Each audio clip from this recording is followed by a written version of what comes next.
this time was going to be talking about your reflection questions. So hope that you were able to bring those. If not, take a second to pull those up, because it's been a while since we've all been in the same room. So I would love to know what, because I'm assuming that you answered the first one, that you've learned something about the nonprofit space that was different than what you'd heard before. But I'd really like to focus in on your commitments and actions on that form. So you were asked to identify 3 things that you can do to ensure that you're learning about the nonprofit environment your organization is currently operating in. And I would love to hear some of your responses for that. What was it like to try and even be able to answer that question? Did you have to go out and do some research? What was it that you learned?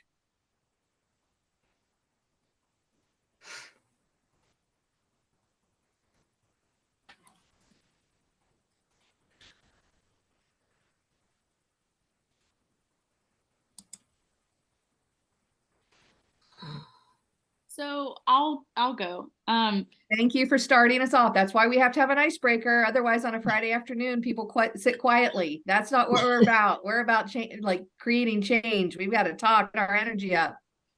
I was interested in researching other nonprofits that are in the Amarillo area that are similar to the nonprofit that I work for. So I was able to find, I didn't, I just found a few that I was interested in that might be good to collaborate with, like to either work with or to get ideas from, or just kind of maybe have a conversation with them about some of their like procedures and routines that they do at their nonprofit. It's a great way to learn from our other partners that are doing similar work, right? We don't always have to reinvent the wheel ourselves. That's part of what partnership's about. And also knowing that you have somebody, if you come into a situation where your organization can't actually serve somebody, you would have a partner that maybe you could refer them to as well. You build those relationships, and those actually can be helpful in a variety of ways. What else? How else did you approach this question, and what did you find out about the nonprofit environment your organization's working in? Anybody find out that, were you surprised to find out that people were providing similar services, or were you maybe surprised to find out you're the only one in that market?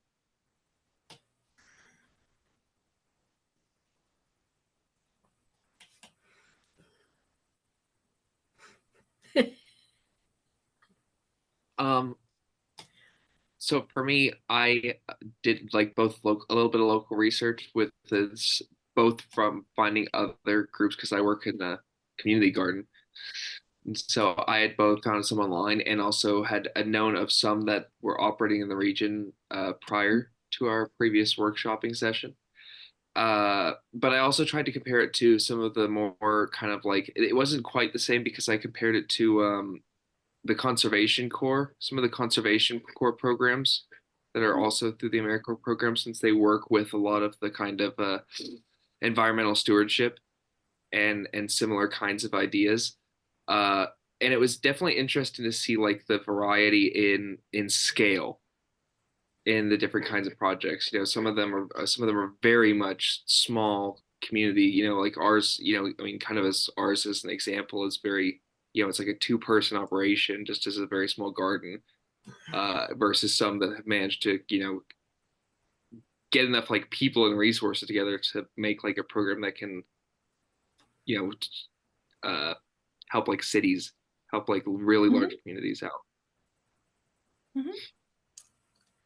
May I ask a question? I was wondering where you live, Calvin. I live in Canyon. Okay. That's a really good way to learn about size and scale, especially in the example that you gave, right? If we're starting with a new nonprofit, or if you're with one that hasn't been around that long and they're earlier in their life cycle, it's really smart to learn from those that have been around for a while, right? I know I had the opportunity to start a program. I didn't go talk to the other programs that were starting out. I still went and talked to the ones that had been around for a long time and said, okay, what do you guys wish would not have happened? I wanted to avoid all those things that could slow us down, or like, what did you think was going to work and maybe wasn't well received? I tried to learn from those, because then it allowed me to actually grow a lot faster. So within that program, it's kind of an interesting case to look back on because of approaching it that way, looking at partners. I mean, I went to 2 direct competitors, right? Or at least who we wanted to be direct competitors once we got to be strong enough. Since we were the baby in the field. So I went to them and was able to really jump up. I mean, we were serving almost 900 students a year. We had people from 47 states, things like that. Other organizations that didn't reach out to the peers, they looked at as competition rather than someone they could learn from. They're still very stagnant. And there's one in particular, they only have about 20 people that they're serving every year, and they're just as old. And it's like, okay, so how is it that, I think it speaks to organizational effectiveness, right? If you have organizations that started, they've both been around 7 years, one has really performed, the other one's barely getting by. What is the difference there? Okay, in that case, I think a lot of it had to do with learning from our partners. But the other way to look at it is all the different pieces we're talking about today also impact that can either propel an organization or slow it, because everything that we're talking about today is leading toward effectiveness. Okay. Well, thank you for sharing those pieces. What about the last one? The last question, I ask you to reflect on some 3 actions that you could take before you came back to this session to really improve your understanding of either the nonprofit sector or your own nonprofit leadership. I'll go. In the nonprofit I work for, we serve Afghan refugees and African and South American refugees. And so learning about their culture is really important. With the Afghans, there are 2 groups that we work with. One of them is very conservative. They live like, small towns, no electricity, things like that. They're very, the women cover up their faces. If another Afghan man comes into the room, they can't sit at the same table with them. So just being aware of what their culture, what their, traditions, things like that are, and being able to better serve them that way. There's another group that's more, they live in like Kabul, which is like a big city, and they're a lot more westernized and dressed more like Western society. The women don't cover up. Learning about those things kind of helps us, as far as whenever we work with them, just being aware of things like that, I think is helps a lot. And so and still learning about the families, because there's a lot of families that we work with, which siblings are related to which siblings, because a lot of them have 7 or 8 brothers and sisters. And so just things like that, just being more aware of their backgrounds, I think helps a lot. Yeah, that's a really important thing for us in the nonprofit space, right? First thing we want to do is cause no harm, right?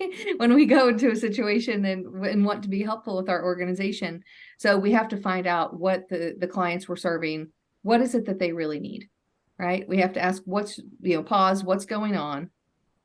How can we really be helpful, rather than impose what we think that they need on them? Okay, and that's sort of one of the basic tenets in the nonprofit space, is to make sure that our programs are indeed responding to needs in the community, rather than being some sort of paternalistic menu of options they can come and choose from, right? You want to be able to, it doesn't matter if you've got a really well-run program if it's not serving the people that you need to serve. So that's part of what we're going to talk a little bit about in our program evaluation today. Who else has something that they were able to really reflect on regarding either nonprofit leadership or the sector since last time?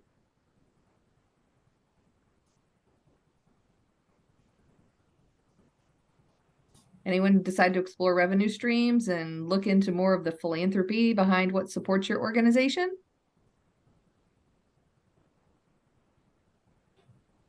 Well, I was going to say that my sister and I run our nonprofit that partners with 2 other nonprofits to have this refugee community center. So we've been working with someone who's helping us kind of iron everything out because we've been just kind of working trial by fire up to this point, and we're trying to get our systems and processes laid out on paper.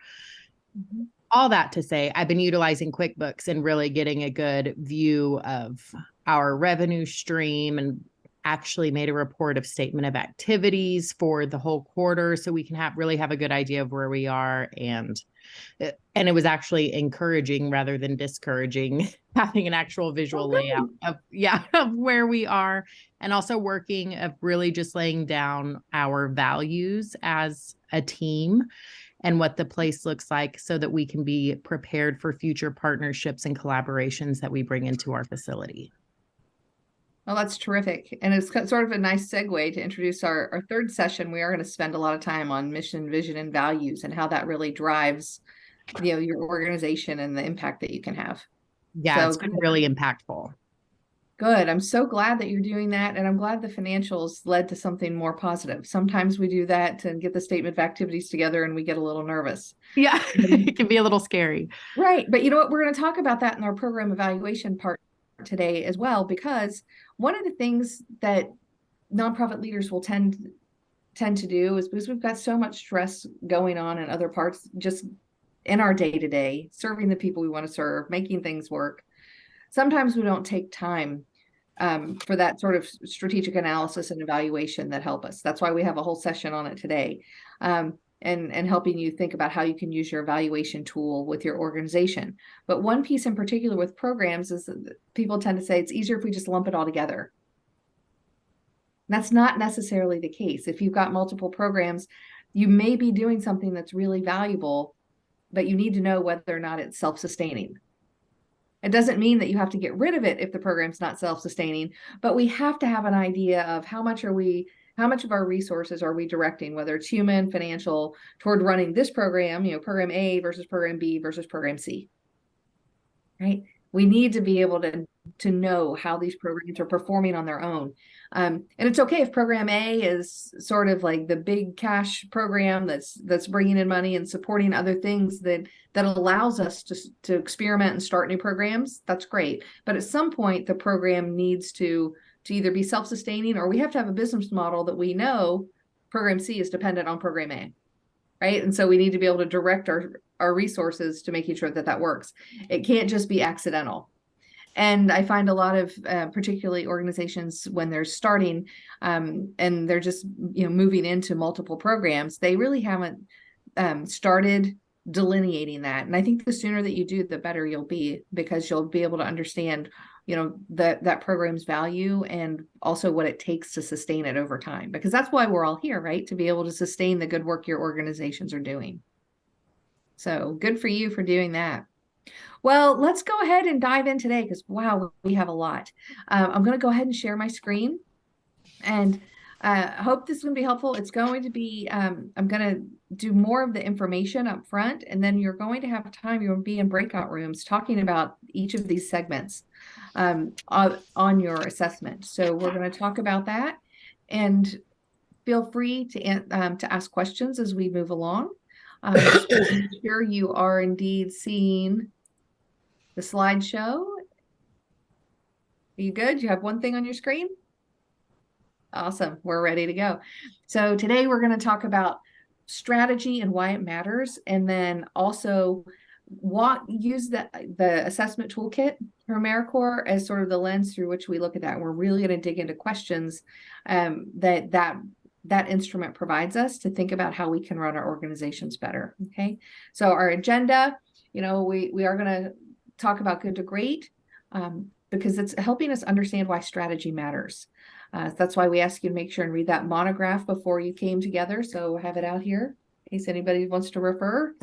And then we're going to go straight into the organizational capacity of your toolkit and answering some questions.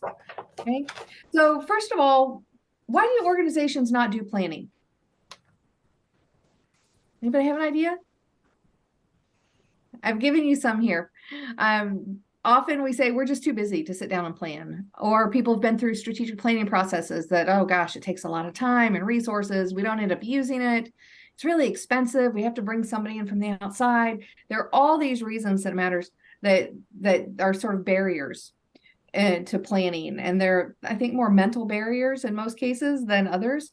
The other thing is there's this idea that maybe strategic planning is not that relevant anymore, because any of those of you that have a little more life experience, that's what I'm calling myself now as I'm getting older, having more life experience, you'll know that strategic planning used to be like a 2-day retreat away somewhere. The whole board went, you might even bring your whole family. And now board members, because our volunteers have such limited time, that they're wanting to do strategic planning in half-day sessions.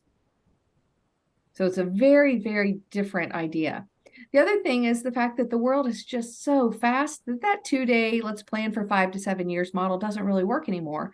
And why was it 5 to 7 years? Well, that's typically how long it takes to raise money in a campaign, right? And so now I think we're operating a little bit more based on just our current external environment. And so most of our strategic plans and planning is going to be around about 3 years. And even within that, we'll have short and long-term goals. Okay, but you'll notice on the screen here, this is sort of one of the main reactions when you are asked to get involved in planning with your team, is that it's like, oh, I'm putting on a strategic planning team, is it's like work, but without the satisfaction of accomplishing anything. And when I share that with rooms full of board members, trust me, they feel it. They really feel it. And I love when we have mixed rooms of board members and nonprofit staff members, because they feel it from a different perspective. They say, well, I have these things, but I don't have the board support to finish it.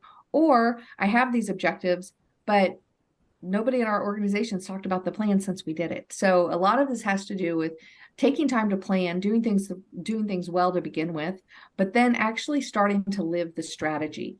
And that's what we're seeing. This idea that strategic planning or planning itself is no longer relevant.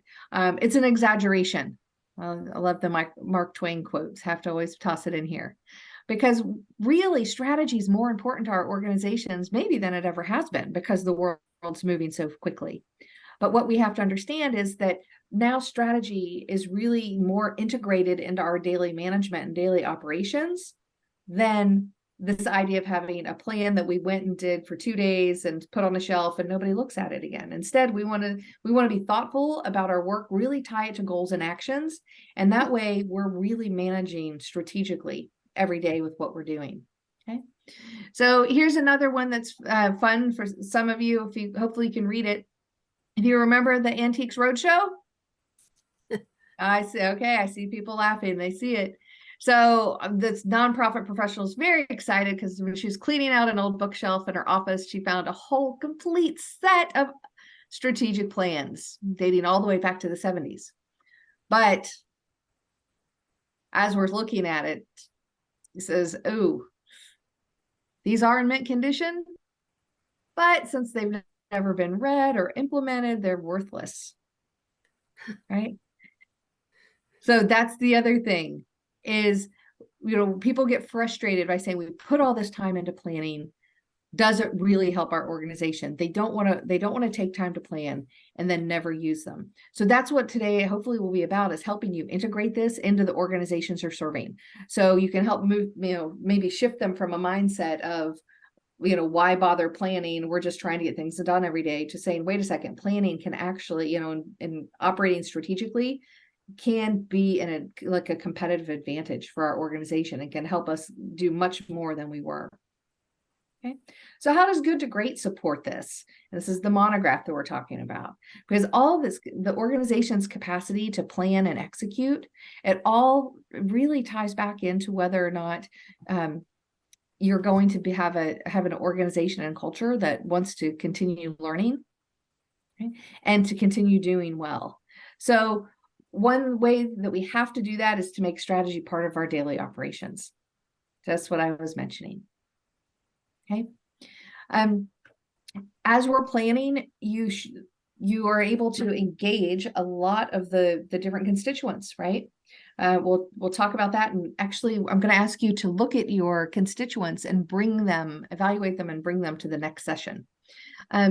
So, because we want to know how to engage people and when to engage them in the process, because if you do planning well, and when I'm talking with folks about full strategic plans, not just assessment, I would say that actually the process itself is so much more valuable to the organization than the end product that gets printed out. Okay? Because what we're doing is we're getting everybody excited about our mission. We're talking to all of our constituents. We're talking to our volunteers, our donors, our community members, our partners, our clients, and helping like bring everybody together around the mission of our organization and figuring out how is it we can all move together to help us achieve more. And there's a lot of energy there if you do it well, right? If you just come together, go through a bland process and never revisit it and implement it, then that process does tend to break down and it wasn't worth your time. So what we really want to think about is the fact that this idea of operating strategically is going to give a foundation for your organization and how it moves forward. Okay? And if you can embrace strategy and how the organization operates every day, what it will allow you to do is have more time to deal with any of the things that come up, any of the unexpecteds. We always like it when a donor pops in to just chat and leave a check that we weren't expecting, or a volunteer wants to come in and help us with something. But one of the challenges in our nonprofit calendar is that it fills so quickly. We have to actually carve some space out for when people come in to visit us, or for unexpected situations we need to handle with our clients, right? So by being strategic, we can make the most effective use of our time, and then actually have time to do the relational work that matters in our organization. Right? Does that make sense? The other thing that is interesting in strategy is you get to choose where you're going. There's a lot of vision and dreaming involved in this, but one of the hardest parts about this is understanding that strategy isn't just what is it we want to do, but it's also defining what you don't want to do, because there can be a lot of good ideas, but we can't say yes to everyone's ideas. Like working strategically that's not necessarily consensus building, right? If you have 17 board members and they all have a brand new wonderful program idea, you can't launch all 17 at once. That's not going to work at the organization. But what we have to do is learn to prioritize what's moving forward and to bring them along in a supportive way to help make sure that we can execute and really develop the programs that make sense in that next stage for the organization. So if any of you haven't yet met this and encountered this lesson, the word no is a complete sentence. Okay.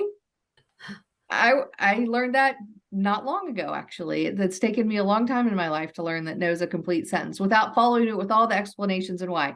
Now, with our donors, we do have to sometimes explain the whys. We have to have our rationale for how we've prioritized our work.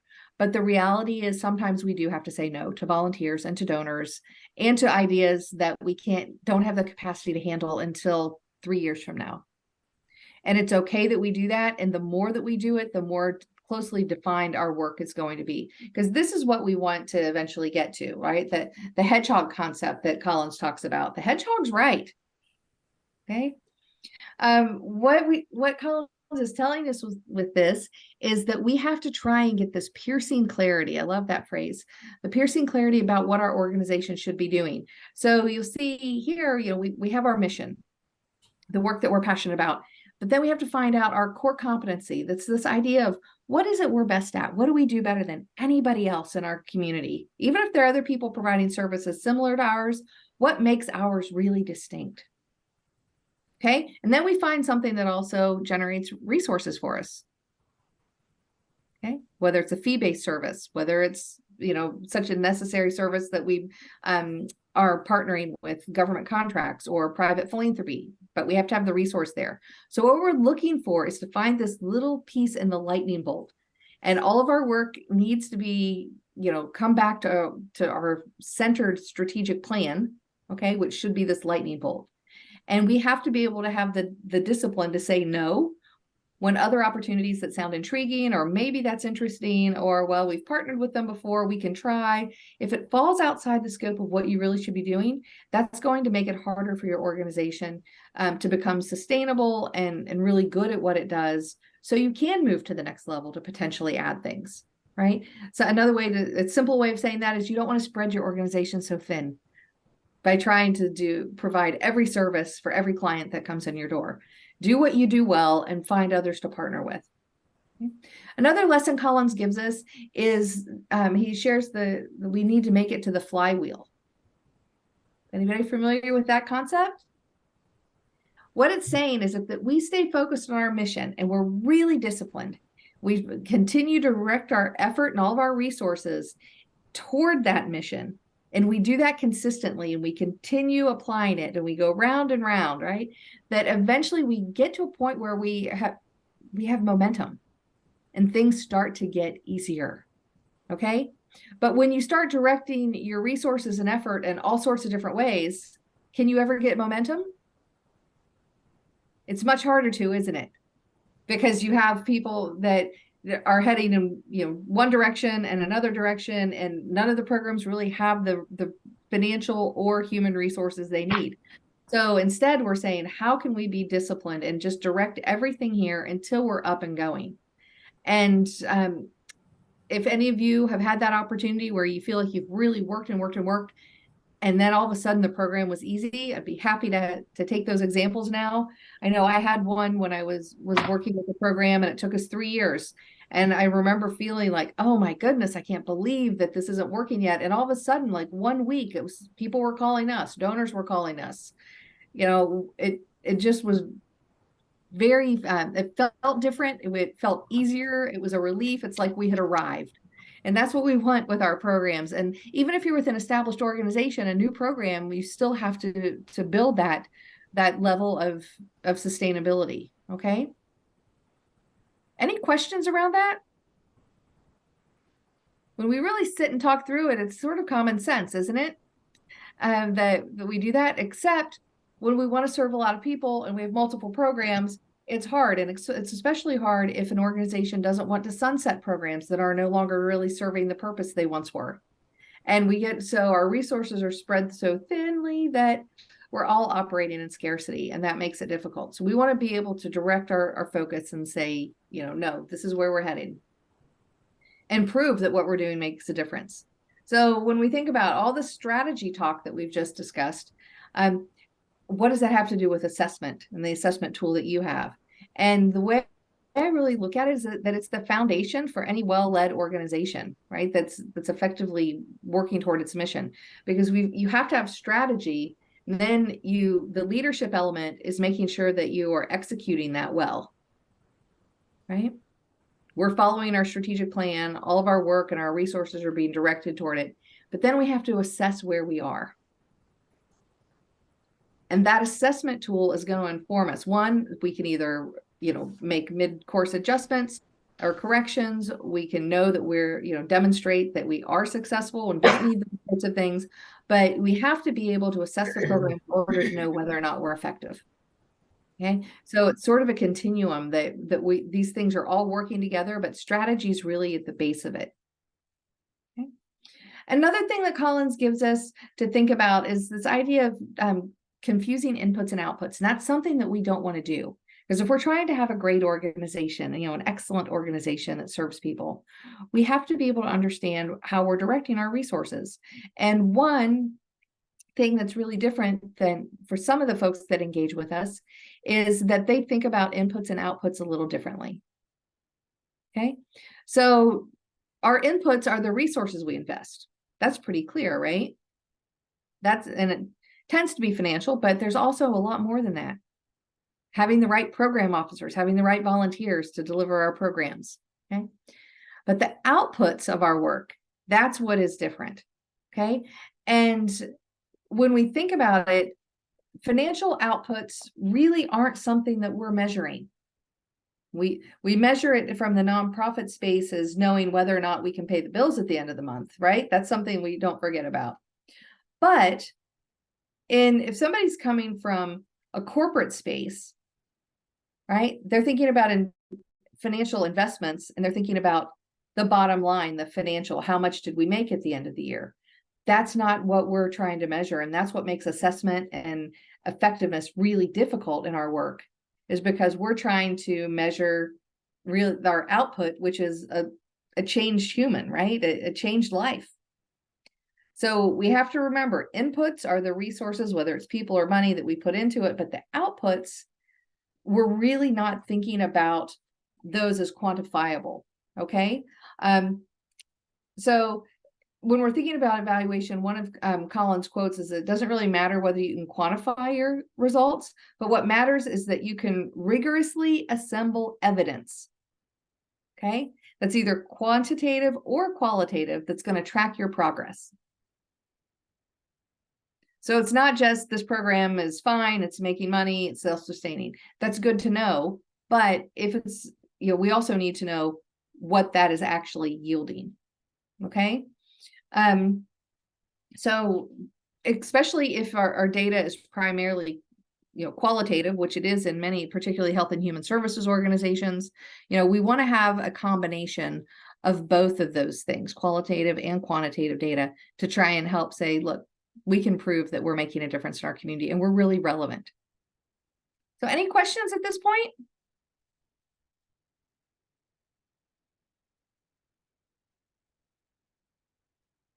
Okay. Well, let's go ahead and tie this directly into your effectiveness tools. Okay, this is coming. This should look familiar. This slide and the next slide is because it's from your AmeriCorps tool. And so we see the definitions that they provide, right? With organizational effectiveness, that means what we're trying to do is fulfill our mission the best way that we can. And we're doing that through sound governance and management, and making sure we're aligning all of our resources to accomplish the goals we need to. Okay.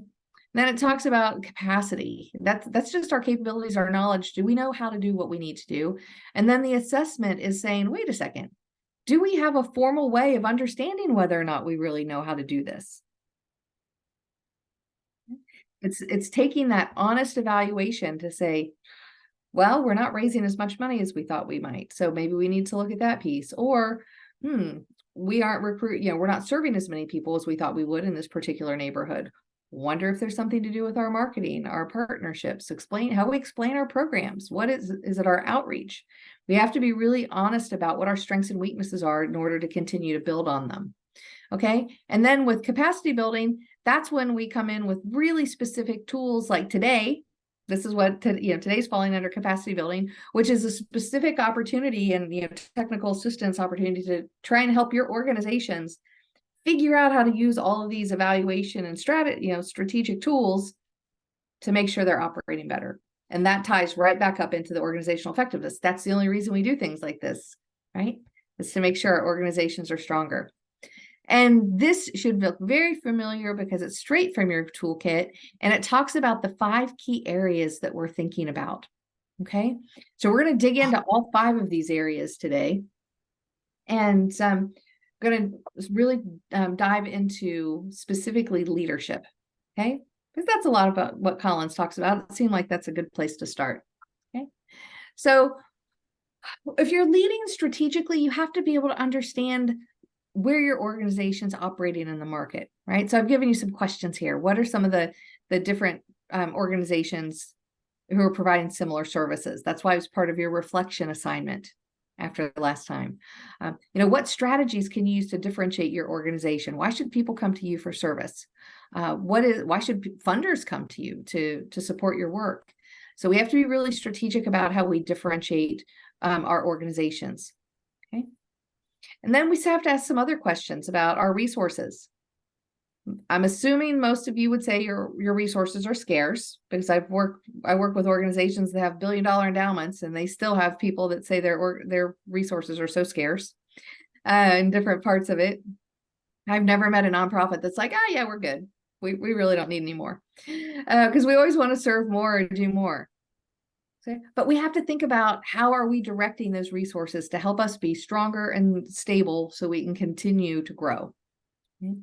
So we have to think about how we're aligning our work. So we've got our mission, right? And then we're going to develop a strategy. What is it that we have to do to try and achieve our mission? So you have strategic objectives. Under those, you're going to have goals. And each of those goals will have an action plan. So I know that's something that Misty wanted me to talk through. I had that in my notes that we hit on it a lot. Sometimes we talk about strategy, but we don't get into the action plan. We have to have like SMART goals, right? They need to be specific and measurable. Okay.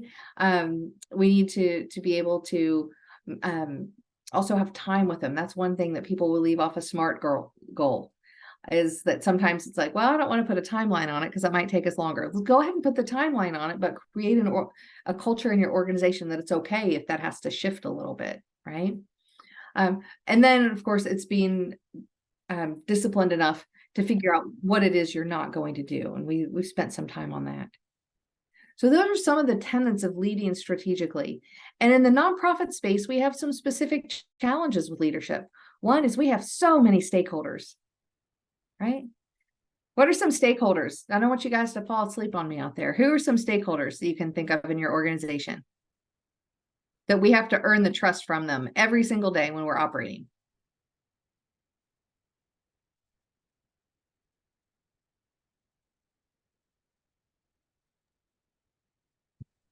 The people we were providing service to. Yeah, that's one of them. Absolutely. Who else? Our A lot of- partners, The donors. Okay. Who else? Volunteers. Volunteers. Great. Who Board- else? board members, Board members.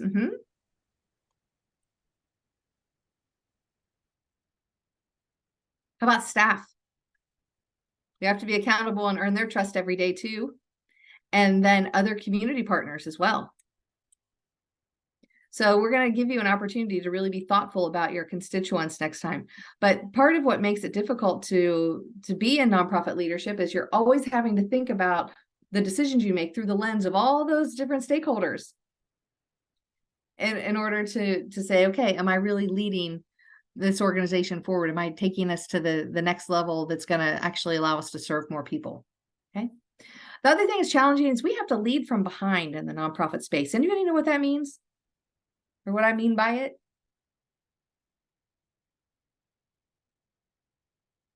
Set the example. That's a great way. Yes. One, we have to set the example. So, if we want to make sure people donate to our organization, we should be the first one to write that annual fund check when it comes out, right? So we lead by example and how we treat our clients and interact with folks. Also, leading behind is a little unique from this. It's not just setting the example, is we often have to teach the people who are in authority or have power in our organization how to do their jobs. Okay, so give that some thought. You may be lucky and have some really wonderful business people in your community that are serving on your board. But being an investment banker or an attorney or an MD, very different than running a nonprofit organization, right? They have different budgets. They have different accountability structures. They have different management style. Everything is so different. There's a nuance to it, right? So we have to help them understand. They may be a subject matter expert in what you do, or they may be this wonderfully brilliant business person, but you need to help them understand and gently educate. That's another term I use a lot, gently educate and leading from behind, where you have to be able to help support them so they can bring all of the great tools and the wisdom that you hope they'll bring by serving on your board, right? They have to be able to apply it. And if they don't understand the nonprofit space, then there's going to be a disconnect there. And that's often why we see stories of successful corporate leaders that take over nonprofits, and then all of a sudden the nonprofit's really in disarray in about 6 months. And it's because they didn't understand this nuance that we can teach them, right? They didn't understand that they don't have an endless budget. They don't, things like that our budgets are usually much smaller. We have fewer reserves. We have fewer people that we don't just tell people what to do, that instead we have volunteers, executive directors that are used to being able to, as a former CEO, they could say something and all 4,000 of their employees immediately did it. It's very different when they come into a nonprofit space and, they have to try and, convince people to do things and persuade volunteers and board members to do things. It's just a different work dynamic. So we have to be able to gently help them. Angela, could we use that analogy also with how our AmeriCorps members are serving at their host sites, the lead from behind, especially in like capacity building and the capacity tool, because they don't have a lot of authority in their organizations. Usually they're there to serve, but then we're bringing in new tools and new ideas. So I think that's a great lesson for all of us in that area. That's a really good point. I'm so glad that you mentioned that, because that's precisely where you are, right? Especially whenever you come in from a new, you join an organization and you're there for a short period of time where you are as well. Sometimes it's hard to be the objective observer. Sometimes it's hard to say, to ask questions and say, oh, why are we doing things this way? And they're like, well, we're doing things that's because we've always done it that way. We're training you to do it. And instead you see that there's actually an opportunity for growth. It's communicate, but it's often very needed. And it's one of the benefits that we have from the programs like the AmeriCorps program. So thank you for mentioning that. So you have to be able to think about, how do you really, and the bullet point here, midway down, I say harness the power. How do you get all the power of the human resources that you have? Okay, how can you get volunteers or staff members that are excited about this idea of trying to be, continually excellent and like always striving to be an excellent organization? That's an important thing to do. The other challenge we see in nonprofits, besides being very persuasive, we've got to be able to listen to a lot of constituents, but we do have to think about contingency plans. We have to try and anticipate what might be happening. That can be challenging for us sometimes, and that we can find value in sometimes working with consultants or board members that have expertise to help us try and figure out what we might need to be prepared for.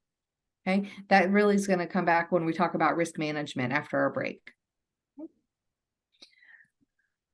So the other thing that Collins has given us about leadership, I wanted to make sure we talk about today, is this idea of level 5 leadership. Okay.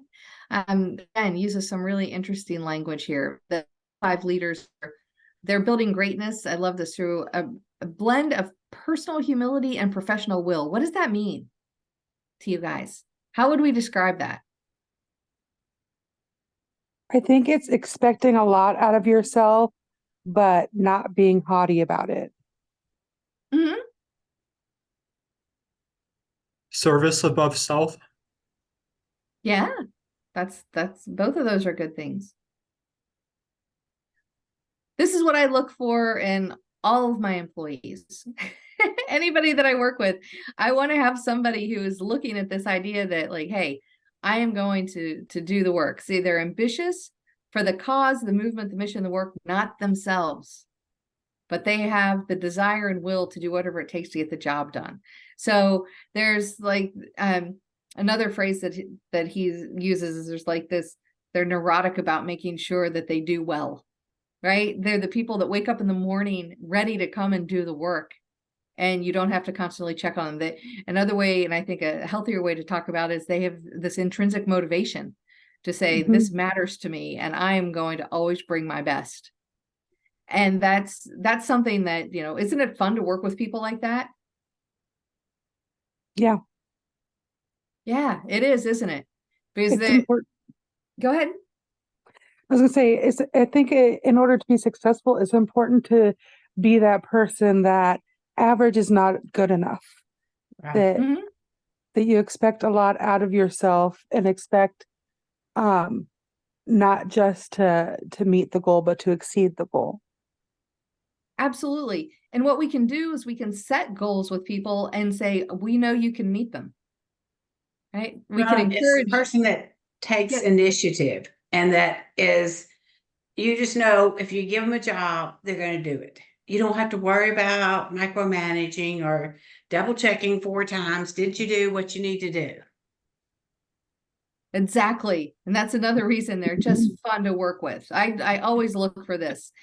So I know when I was teaching this with a group once, I was like, level 5 leaders, I just need level 5 people.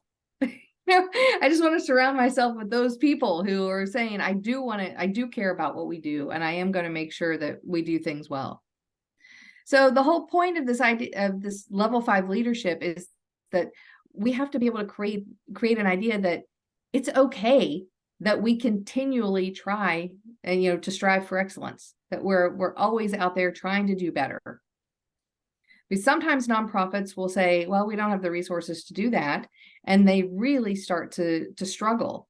When in fact, if they stop thinking with scarcity and embrace more of this like level 5 leadership and understanding, then they can actually be a lot more successful than they imagined. I have a question really quick about the conversation that just happened regarding level 5 leadership and, being, sorry, I took a note where you had quoted him on the last slide saying that you have to have the personal humility, but professional will. So would it fall under personal humility to, even though we're striving for greatness and we have this intrinsic motivation to always do our best, does it not fall under that personal humility to be okay with sometimes being imperfect within our work as well? Oh, that's great. How nice would it be if we didn't all strive for perfection and we didn't let perfection get in the way of progress? That can happen a lot. And with fundraisers, I will tell you that with a lot of the work that I've done with fundraisers, that is a challenge. They will rewrite a grant and rewrite a grant and rewrite a proposal over and over and over. That has to be perfect. And we have to know everything about everybody involved. It's like at some point you just have to go and make the ask. Right? Where that perfectionism gets in the way. So I do think that that's part of the humility.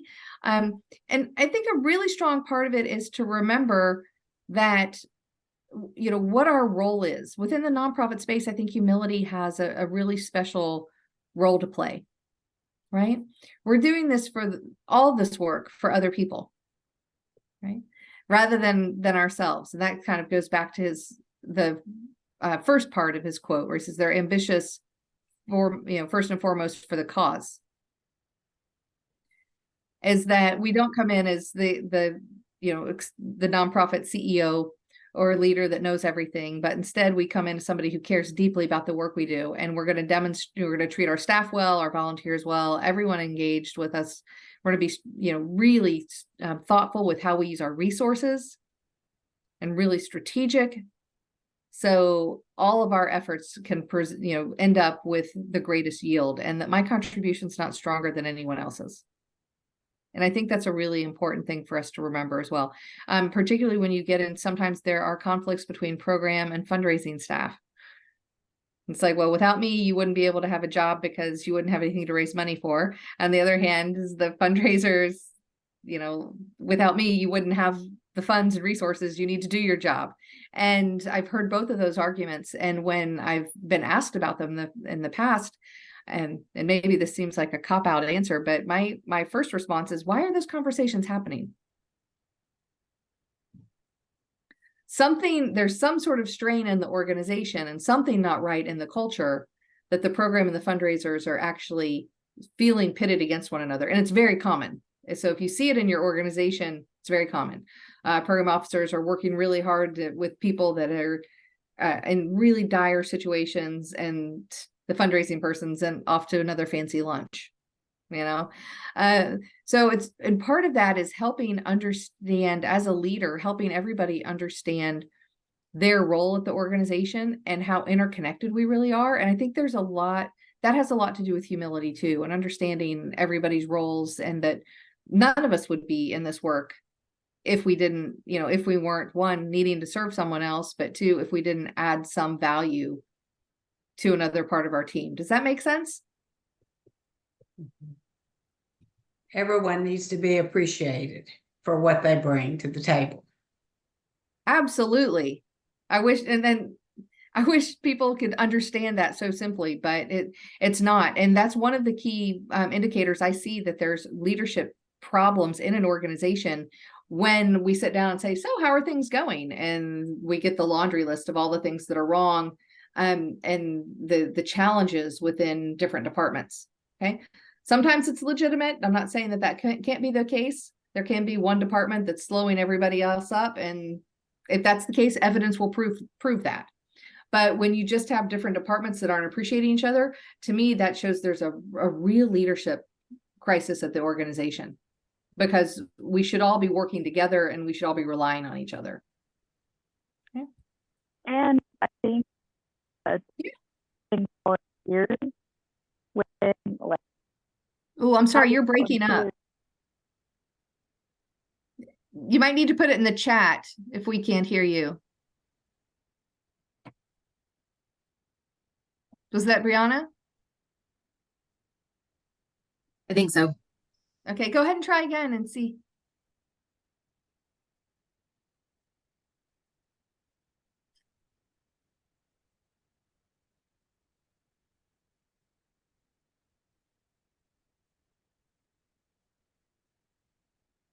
hear me? No, I'm sorry, I can't. Okay. Oh, wait, now I did. Let's try again. Okay. It's not very strong, Brianna. It's something to do with the fact that I'm using it now under just my computer. Send it in the chat. Okay. Well, we'll look for it in the chat. All of this to say that in the nonprofit space, we really do need to be thoughtful about how we define what, greatness, as Collins would describe it. What is greatness? What is excellence at our organization? I think we have to be able to define that for people. We have to be able to hold ourselves to the standards we expect and not allow, for example, board members to have lower standards for us because, they work in the nonprofit space. We can have incredibly well-run, effective organizations, but we have to be intentional about it. So that's something that I think we have to really spend some time and understanding in each of our organizations. Okay. So if we don't have the financial bottom line like corporate does, how are we going to show that our organizations are great or excellent? Okay. And we know that in order to get there, we have to be disciplined. And so Collins has given us the very easy thing of having disciplined people, thought, and action, right? That means that the people who are leading are disciplined. They're leading with humility. We have, disciplined thought. That means we're very strategic about what we're doing.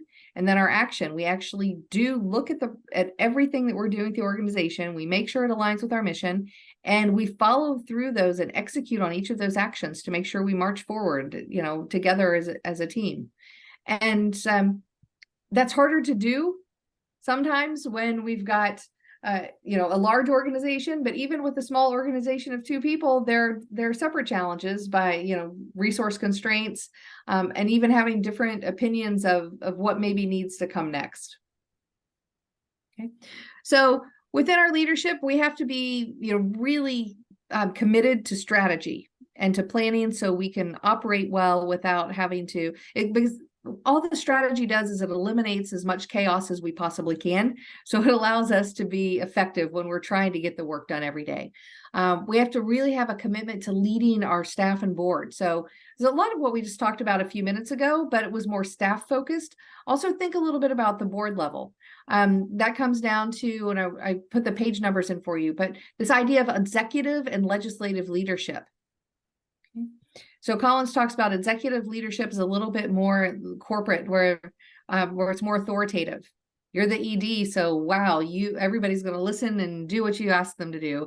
Versus the nonprofit space, we're leaning a little more toward legislative leadership. That doesn't mean consensus building, again, but what it does mean is that we have to be more persuasive. We have to find ways to cultivate and engage people to really listen and get their ideas, then to arrive at where we need to go as a group. So that's an important thing to think about as a nonprofit leader, and especially for those of you who are in the AmeriCorps now, hoping that this is going to launch your long-term nonprofit career. It's a very important skill set to learn early on. Okay, so understanding who your audience is and how you're going to engage them. When do you engage them? When's the right time? That takes a little thought as well. And then the next few steps are getting that group of people, whether it's your board and staff, or in most cases both, together to really identify what the strategy is and how we're going to move forward. What are our goals, and how do we prioritize them? We can have short-term goals and long-term goals. We're going to develop a plan for each of those goals, and then we're going to be committed to one another, and hold each other accountable to come back and actually revisit this plan to make sure we're moving forward. Okay.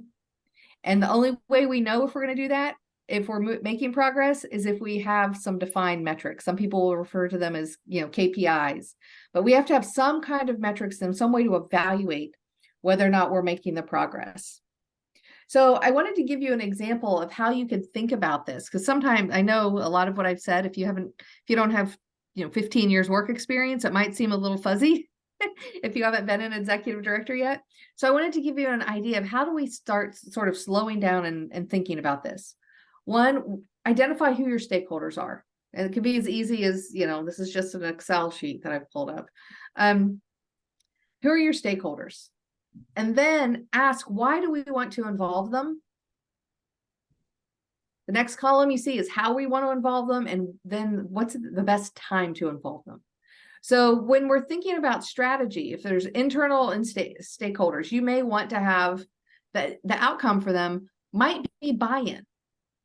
Okay, so your internal stakeholders, I picked staff and board. Okay, so your staff members, you want to get buy-in from them. You want to get really specific answers about maybe how you can do things better, that sort of thing. But with your board, you just want support for the plan and their input. But with the staff, how are we going to involve them? Well, that's probably going to be regular meetings. We'll start talking about the plan probably at all of our meetings, and at least once a month or so, talk about our progress toward it. We're going to probably pull the work we need to get done in our action plans into our department evaluations, things like that. But with the board of directors, we're going to have them, step back and say, what's the best way to involve them in strategy? It's not in that day-to-day stuff that I just talked about, right? Because the staff members are the ones who know that. The board members are the ones we want to be thinking about, okay, what's going on externally? Let's look at our strengths and weaknesses, give us an objective opinion of our organization. Let's really talk about the next strategic moves. So you see the difference in what we're trying, the difference in the outcome, and how we're then going to engage them. And then finally, what's the best time to involve them? Board members don't want to hear from us every day, or they don't want a dashboard every day that says how are we working toward it. But instead, you want to engage them early in the process and help them understand and know that they're going to get check-ins. Maybe it's at the board meeting, maybe it's a special quarterly update that they're going to get. Versus the staff, they want to know what's going on, right? Has anybody been in part of a strategic planning process and then it feels like it got shelved because nobody talks about it again? And it's like, are we still working on these things? Should I still be doing this? I had that happen when I talked to a group about strategy on Monday. And there were at least 3 people in the room that said they had a really healthy, good strategic process at their organization. But the barrier to it being helpful to them, being effective, is that they don't talk about it anymore. So they did the process, they got a lot of energy around it. And now the fact no one's talking about it, they don't know if they're supposed to continue directing the resources, and they're starting to, like, the balloon's deflating. They were all really excited to move forward after this planning process, but now they're kind of like, well, why did we do that? What should we be doing? So we need to keep our staff updated and engaged in this process on a very regular, routine basis. So do you see how you can do that with each of your constituents and be able to figure out, okay, when you can start to create a plan of how you engage them and when, so you know that the right audiences are getting the right message, and you're not leaving anybody out, because you don't want to leave a constituency out that could actually give you a lot of valuable information.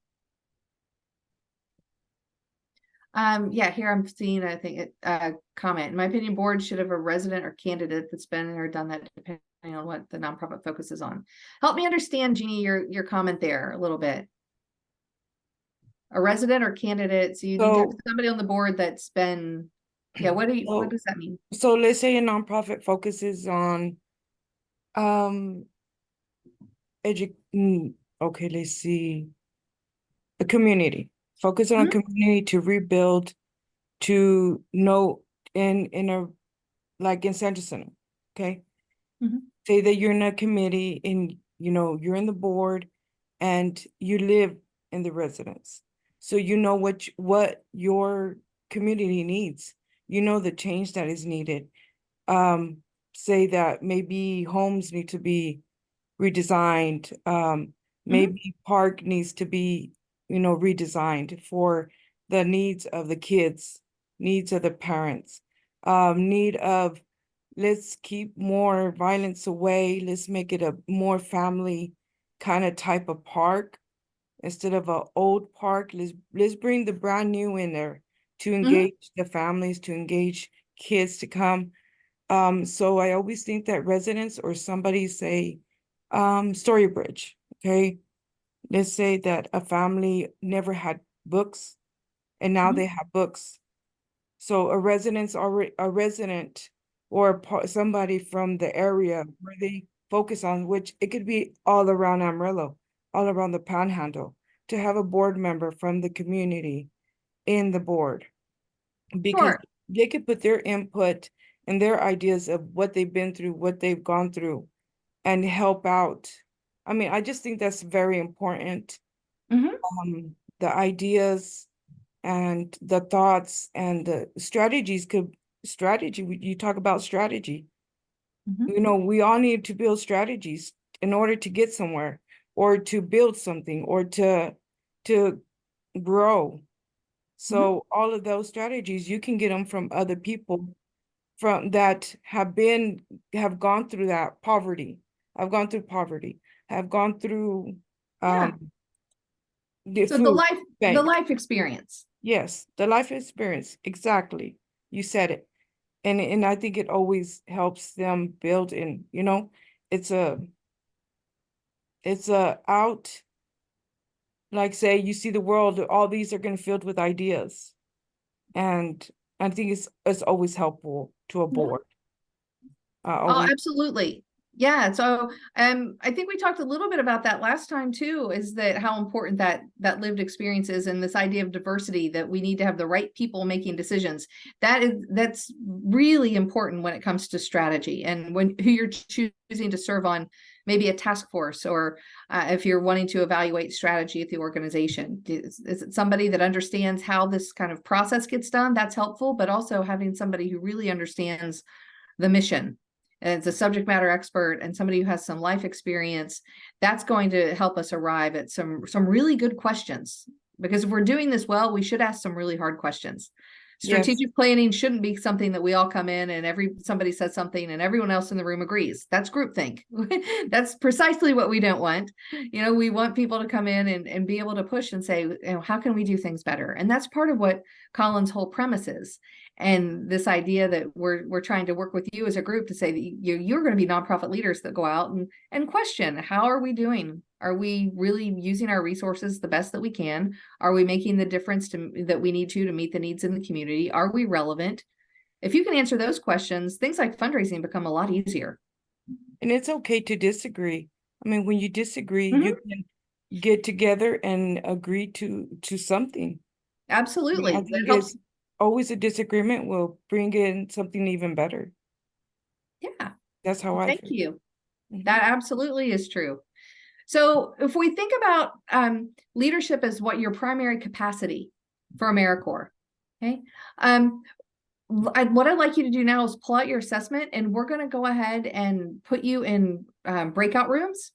And I'd like for you to think about and try and identify some of the areas that you have strengths and weaknesses in. So just use your assessment under the leadership, you know, the questions that you have to answer there, yes and no, and sort of prioritize those areas. Say, from the experience you have with your organization right now, which ones do you think are most critical? Which ones would you talk to your site supervisor about as being the key ones that we need to work on? And then after you've sort of done that, I'd love for you guys to just share in your group and see if other organizations, if you're finding that the organizations are having similar challenges. Okay, because what would love for you to be able to walk away from this today is understanding, like, well, one, other people have issues, they may not be the same, or wait, all of us in my group have the same issue, so maybe this is something we have to address in the region. You know, it's helping us understand our ecosystem better, but it would be great for you to be able to leave with at least 2 priorities that you could tell your site supervisor, these might be strategic things I could help you with while I'm here. Okay, so with that, we want to go ahead and put everyone in the breakout rooms. I've got the room set up. Y'all, as a reminder, when you go to the room, you can't see the screen anymore. So screenshot it, look quickly, take a note. I'm about to send you away. Or any questions before we go, I should say. Laura, this is Dana. So the organizational assessment, I couldn't find that anywhere. Where is that we're going to have the questions? You probably had it in an email. Allison, if we sent it out to members, it's also in the through America Learns, but the document itself is it can come as an email. Allison. I'll share really quick with everybody because I have it pulled up right here. Because it'll be easiest for you to access this in America Learns. And so let me log in as Dana. When you're in there, you're going to go to my progress report. Okay. You're not going to do that. You're going to click on view and update my profile. Update profile. Okay. View and update profile, and then you're going to click on progress report completion rate. Nope. I'm so sorry. I've done this a few times and I know it's supposed to be easy to find. Right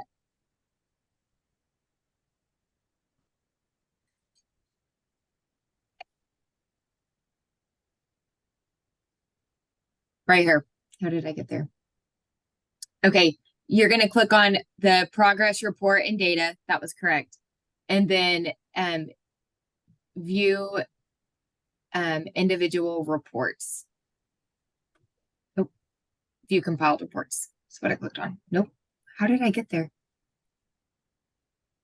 It's it is on the screen you're on. Yeah, the screen you were just on, it said organizational and capacity tool. Was that it? Yes, it was. So when you're on this My Progress Report data, it'll have a drop down. Please select one. When you select your site, it'll take you where you go. And then you need to look at the organizational capacity tool. There we are. Okay. Obviously, this is still new for us figuring out accessing. So you want us to pull that up while we're in our groups? Is that what you're asking? Because we're going to answer questions. Yes. There are questions under it. So you'll go down to the leadership section. And I know some people have already completed their assessment with their site supervisors. So they brought it. So it sounds like you haven't gotten to that point. So I'm sorry, it's going to be a little more new for you. But if you go down under that, you'll see leadership and they'll have questions. And then it's like yes or no. And it's a way for you to start assessing your organization. Right here, okay, yes. So my site supervisor is on this call too. So I was thinking that maybe she had done it and submitted. I mean, I didn't know if we both were supposed to do it or, you know, because it's our Probably organizational ability, right? Or our assessment of us. You would. I did it. For this org tool, you'd look at it together. Okay, so we'll just, it'll be on for against all odds. It'll be on in the Amber filled it out. So I didn't have to do it is what I understood. Okay. So, all right, now we figured that out. Okay. Tia, do you have a question before you go in the room? I'm sorry. Mine is probably more for Allison. But so let's wait. If it's probably for me, let's wait so we can go ahead and send people out. And then if it's about finding this tool or having it completed. Okay. And I put I think I'm unclear. I'm sorry, I'm holding up the process, but are we kind of looking at the assessment you had before those areas of leadership, or we're going into the tool right now in the call? Going into the tool. The questions, I'm sorry, the questions that you ask as you're being asked to fill out the tool. Gotcha. Okay. Mm-hmm. So exactly that's what we want to do is have them look at that assessment, and everybody should be able to prioritize some areas that you're seeing at your organization that you think, and I'd love for you to end up with 2, but you could even list 5 and then start to prioritize those. It's like these are areas that I think we can use some help, or I could be useful in helping you with. And I just want to follow up with one last question, Dr. Seaworth, just so we make sure. When you're talking about sections, are you meaning the domain headers or specific areas within all of those? If you go into the domain headers, if you scroll down, it gives you questions underneath it. Right. Okay. Yeah, right there. That's what we should be looking at. Looking at these individual questions under the leadership. Okay. Sorry. Thank you. And I think many of you have done this with your supervisors, and that's great. And kind of talk about what you've learned. If you haven't done it yet, look through it. Yeah. Okay. I'm going to send everybody away.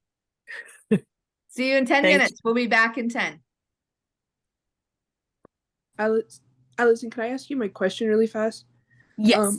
I didn't do mine through America Learns. So does that mean I did it wrong? Because I got it through my email and I opened it through my email and I edited it that way. It's the same thing. We'll look later together on uploading that into America Learns. Okay. Yeah. Thank you. You're good. Uh-huh.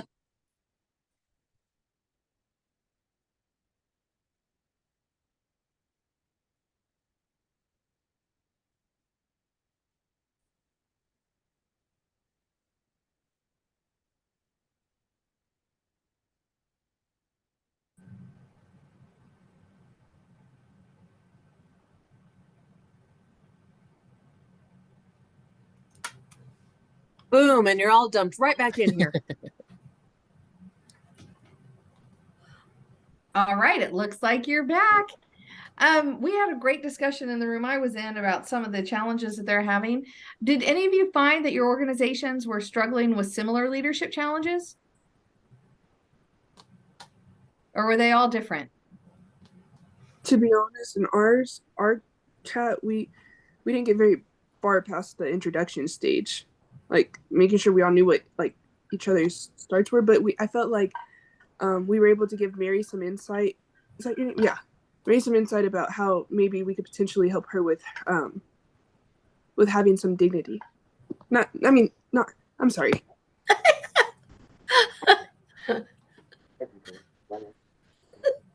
Oh, you're muted, Tia. I'm sorry. What I was trying to say is, I'm just done. But I think the sickness is getting to my head. But we were talking about like the St. Helens place in Canyon that maybe she could look at that help her in her situation. Like making connections with Yes. different organizations. Yes.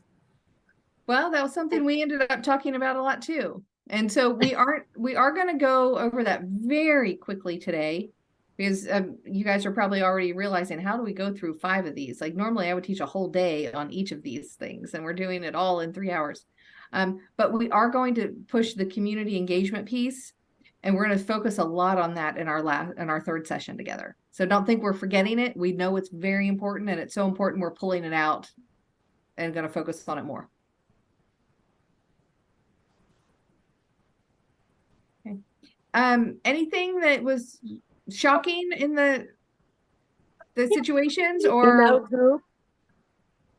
Sorry? In our group, we kind of find the same similar things that we're struggling. It was very interesting because they are very different. We do different things, but we have common situations. I love that. Yay. And that's why these kinds of cohorts are so effective. And I hope you guys really appreciate that, Misty's team, Lauren, and everyone's put this together, because and Allison, because when you get a group of people that they all do the same thing in the same room, we don't learn nearly as much. And I've done cohorts both ways.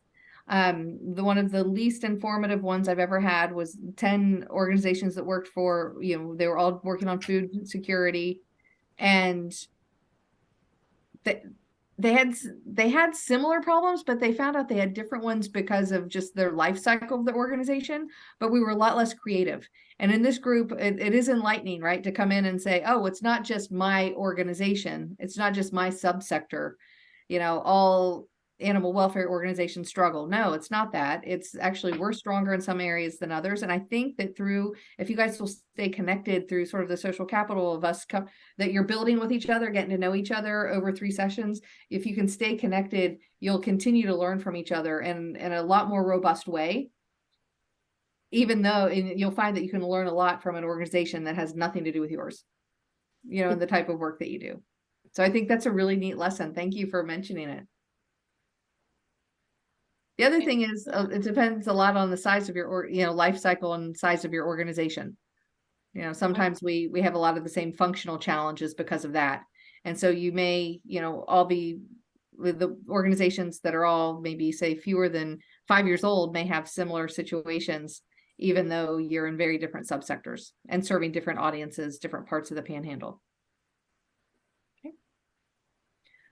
Well, let's go ahead and jump ahead. I hope you'll continue to look at the leadership questions and figure out where we are. I realize we are at what we have posed as our break time. So I will honor that, but that means we're going to go really fast on the next 3 and to get through them, and come back at 2:45, which is because we're going to have to get started right then, but take some time to stretch. And we're going to come back and cover our management and operations, briefly mention community engagement, and then finish up with how do we evaluate our programs. Those last 2 sections kind of tie in together. Asking so that you can sit down and have a thoughtful conversation with, on site with your supervisor. Okay, so I'm going to go ahead and jump back into our screen sharing, and we're going to move into the second capacity area on your tool assessment tool, and that's management and operations. Okay.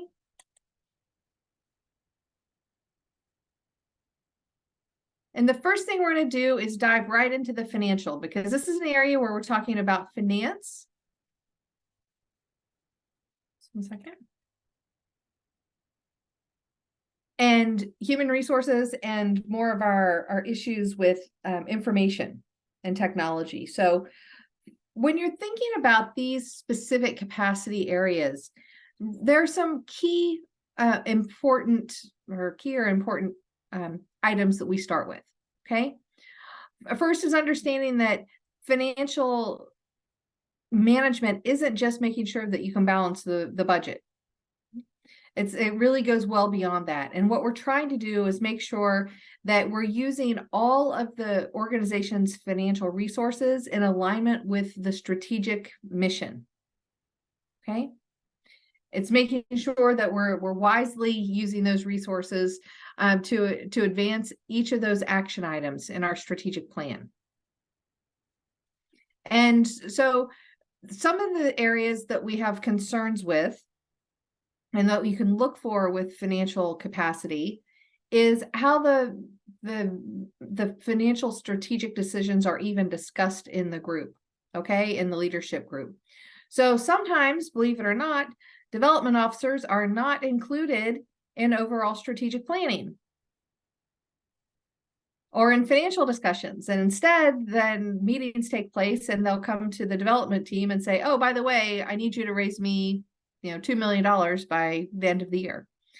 So that's not ideal. And what we want to make sure is that every player is at the table when they're having these conversations. So financial discussions. So if it's going to involve raising money, if you're talking about maybe expanding or like renovating a building, building a new building, adding a new program, anything that's going to take financial resources to come in the door, then the development officer should be there from the beginning.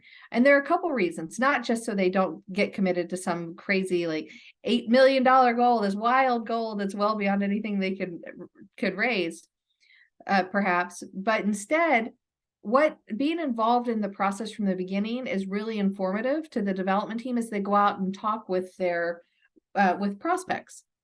And they can say, oh, this is the rationale. This is why we're doing it. They've heard all of those things. They've been in those meetings. So when they go out to secure those few top lead donors, they can actually answer those questions. That's one of the biggest areas I see a breakdown is there. And sometimes the CFO not understanding that development should be engaged. And so ideally what we want to see is our fundraising and our finances reconciled every month. Okay. I did a whole symposium about it. We had people fly in from around the country because everybody apparently struggles with it. That's what I took away. We speak different languages. Finance and fundraising, we use different terminology. We think about money differently. One's very conservative, making sure that we're not using the resources in any, imprudently, which they should. That's their role at the organization. Fundraisers, on the other hand, are very positive. They're talking about pledges we're going to get. We want to spend money to have an event to make money. So we operate in different worlds. So what we have to do is really work hard, I think, to build a good relationship between the finance and the development offices. If you can do that, you're well ahead of many nonprofit organizations. And some of those simple questions could be, at your site is to ask, oh, well, how do you do this? How do you reconcile your finance and fundraising? If the answer is we don't, that could be a really great strategic gift that you leave the organization, because it's important to have that understanding.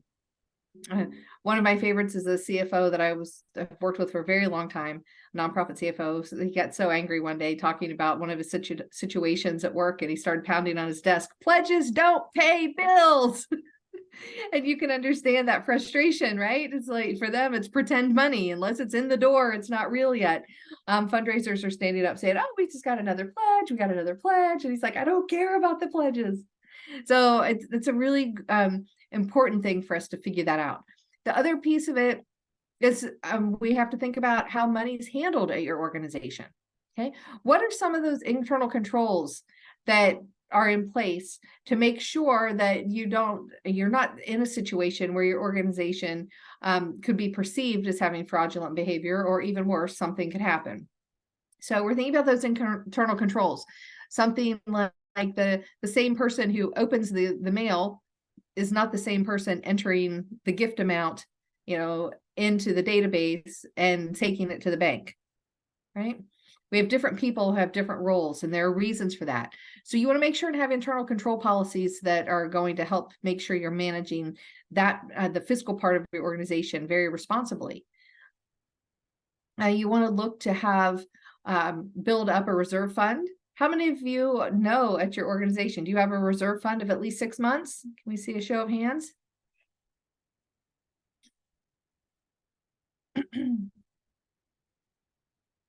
I'm only seeing one up right now. Is it because we don't know, or because we haven't asked, or because we don't have it? Those are all concerning questions. So that's something that you do want to check into. Okay, if we have a not sure, that's fine. So the not sure, those are great. You have something that you can take from today is, I should go find out, where are we financially? How does this house, because that's going to help indicate our sustainability, right? If there's a big difference between an organization that has, 1 month of reserves and one that has an endowment or has, 18 months of reserves, right? So find out where you are there. The other thing is, something I mentioned earlier in our session is understanding your budgeting and having program budgets. So we know which program is, really utilizing the majority of our resources, which one's self-sustaining, which one we're supporting. Very important to get there. And then another element of fundraising that leads into risk management, finance that leads into risk management, is making sure that you understand the 990. Your board and staff all need to know how to read the 990. And so I hope that you all have had some training in that. If not, maybe we can get that for you. But the 990 is the tax information for the organization. And it's so important because people tend to get nervous. They're like, oh, it's a tax document, I don't want to look at it. You can go in about 13 pages before you start getting questions about numbers when you're filling it out. And they're very easy to read once you've learned how, but you can find out, you see the organization's assets, you see how it's been, how much money is coming in from gifts versus through service provision versus contracts. You get to see the vendors that the organization's working with. The other thing is to see the 990, you should be able to have it at your organization, but you can see any other nonprofit organization's 990 if you log into GuideStar or Candid. Either you can Google either one and get to this database. And how that can be helpful is a couple things. One, if you're trying to figure out how organizations that are like yours, if you're trying to benchmark against them, how much are they spending on program? How much are they spending on fundraising and management? You can get that from it. You can also see information about compensation. Who are the top 5 or they'll say top highest compensated employees. So if you're trying to say our organization, we're having a succession planning issue, our founder's finally leaving after 15 years, we have no idea how much this new executive director should make, then you can actually go and you can do local benchmarking to see what are other executive directors making. For foundations, this is extraordinarily helpful because if you go into the 990, they have to list all the grants that they've, and awards they've given. So you can go through, if you don't know if an organization supports, you've heard of everybody wants to talk to XYZ Foundation, okay? So you can go to XYZ Foundation's 990 and look at who they've been supporting and say, okay, there's not one organization on here that does what we do. So we probably don't fall in their strategy, and it wouldn't be a good use of our time to keep that going down this path. Or you might see, oh, they support a lot of organizations like ours, and we were only going to ask for $10,000, but it looks like their average gift is $40,000. Maybe we should ask, think about increasing and going in with a higher ask. Okay, so that's part of the financial management that people don't really think about. Their board needs to understand the 990s. That comes to us from Sarbanes-Oxley. It's a regulation passed after the Enron scandal and here in Houston after that collapsed. We changed how we had to think about accountability with financials. So CEOs, board members, they have to sign off. It can't just be the CFO that signs off on the tax documents anymore. So executive directors really have a vested interest in understanding the 990 well, and to teach their board members how to do it so they can have help in that accountability.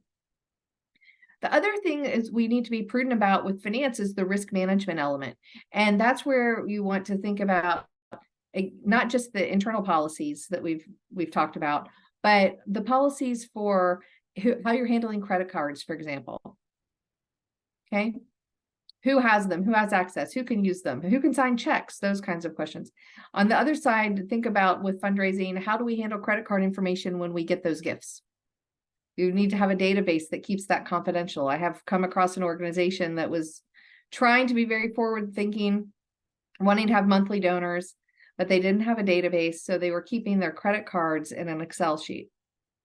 Does that sound very safe? In today's world? No way, right? So you don't want to, you have to be thoughtful about how you're protecting information, and also how your IT systems are set up to protect information about your clients, because we have to collect and protect information, right?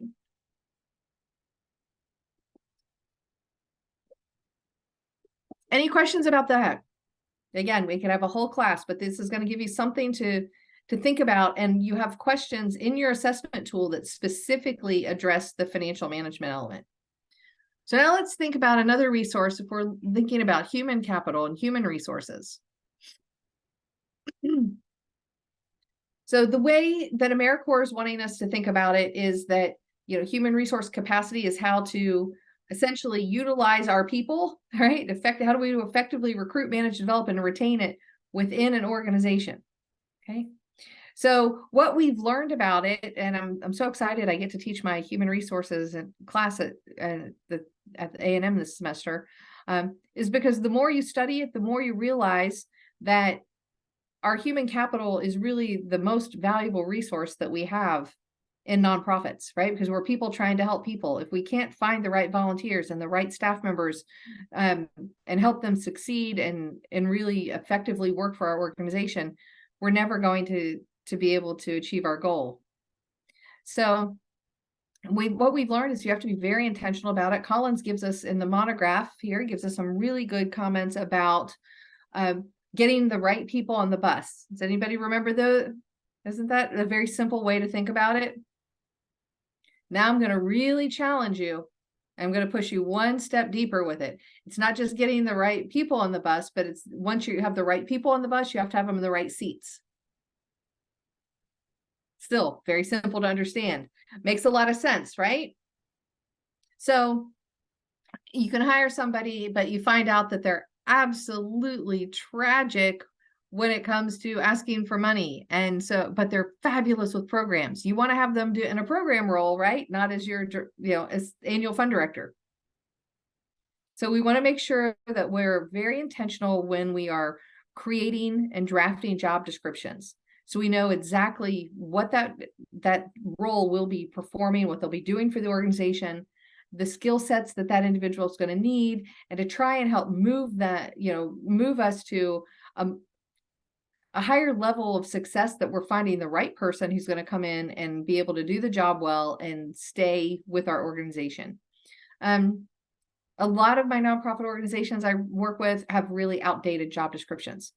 That's problematic because if we don't know if the job descriptions, if that's not really what people are doing, and are we evaluating them based on what they should have been doing or what they need to be doing today? See where it can get very complex quickly? It can interfere with evaluation, but more importantly, it doesn't assure that we're aligning with our strategy, how we're using our people with strategy. And we definitely want to do that. Okay. One of my favorite examples, I'm going to use a school, because most of us have had that experience, right? We're sitting in school. Well, we have volunteers that come in and help at the school, or most schools have that. We have some fundraisers that are done at the school. Absolutely. And guess what? Most schools also have those strategic objectives. So I did an exercise with principals once to help them understand the strategic thinking and embrace philanthropy. I asked them to write down those columns, all their volunteers, how they're using volunteers, how they're fundraising. and their strategic goals, and I asked them to draw lines to connect them. And I saw a lot of people going, oh, wait, none of mine connect. That to me was one of the simplest ways to teach them strategy for people who weren't trained to do this kind of work, for them to quickly go, wait a second, the people, the money that I'm raising should support the programs and my goals of the school. The people that I'm working with and the volunteers that come in should also be doing that. And when they saw that there was no connect, it was like, oh, then they could be a little more strategic about how they were using the human capital and the people that come into their organization. So think about that for yours too. You know, are you using everyone at the organization, including volunteers, as efficiently as you can? So when we think about volunteers specifically, they are just as, you know, there has to be as much intentionality around managing them as staff members. You know, they are with you, except the only difference is that they don't have the restrictions. If staff members are frustrated, they may not go out and say bad things about the nonprofit in the community, right? Because they say, I have this obligation to my employer not to share what's going on that may not be making me happy. Guess what? Volunteers are very happy to talk about what doesn't make them happy. I went to volunteer and they were disorganized. And I felt like it was a waste of my time. Maybe I'm not going back there again. That may have been a one-off and it only happened at your organization once, but the volunteer has no filter or reason not to say it. So we need to think of our volunteers as people who are going to be, you know, advocates for you, but they're just unpaid advocates for you. So you want them to have a good experience. And the other thing is volunteering is an antecedent to giving. So we have volunteers who have good experiences. We continue to bring them closer and cultivate them at the organization. Then they volunteer more, they start making gifts, then they start making larger gifts. That's ideally how we like to see this work. But it means that we have to pay attention to volunteer management. Okay. So I would ask you to think about how you're handling volunteers at your, you know, at the organization you're with now. The other thing is that I keep using the word intentional around human resources. Because sometimes it is harder from everything we know right now. It's harder for people to recruit nonprofit employees than it ever has been. Because we used to have this wonderful thing called flexibility and working from home. And people said, I love the mission and it gives me flexibility. I'll be there. But now corporate America, since, you know, post-COVID work dynamics have changed that. And it's made it a lot harder for nonprofits to compete. And what we have to remember, though, is not to rush to fill those jobs, that we have to wait and get the right people on the bus. The other element is that when we're thinking about losing staff, it's a tremendous cost for the organization.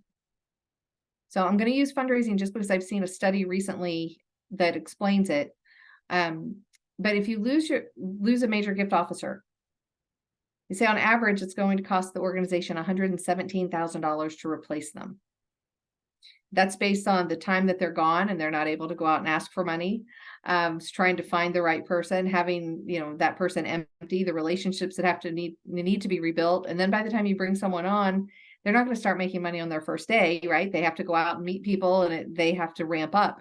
So when you actually see this outlined in a case study, you realize, wait a second, it is a real expense for us to lose employees. So we think of, and it's especially hard for small organizations, because often at smaller organizations, sometimes we're already, you know, doing cross-functional work, trying to share each other's jobs. And if somebody's out, then it just adds that much more stress and strain on the people who are there.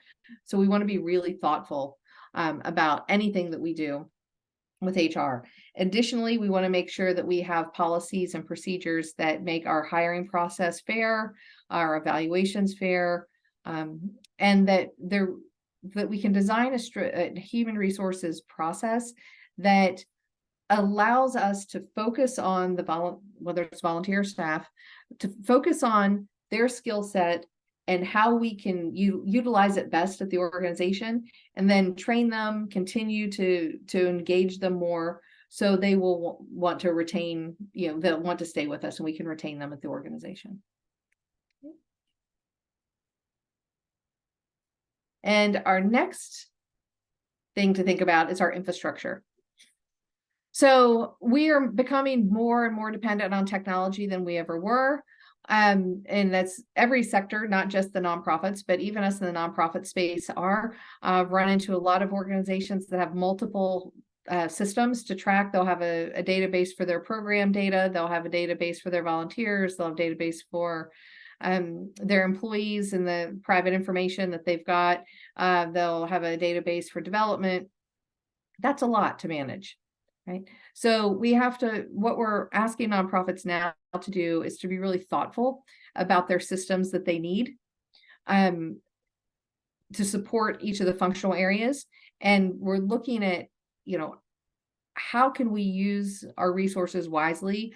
Are there some systems that may support cross-functional?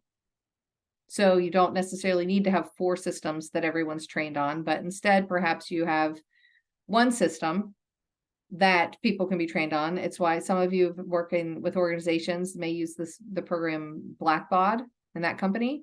They've become the market leader because they early on decided it would be really great if we had fundraising and finance and employee information and program information that we could all store in one system, and then they'll come and buy all the different sections from us.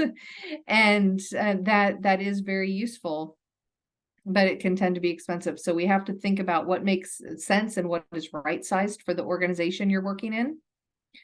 And then think about the technical pieces. If you don't have some, and you're not an organization large enough to have an IT staff, think about what you're doing to protect your information. Do you have support? Do you have a consultant that comes in maybe once a quarter and just make sure that everything is okay for you? But you have to have somebody handling the IT end of your business.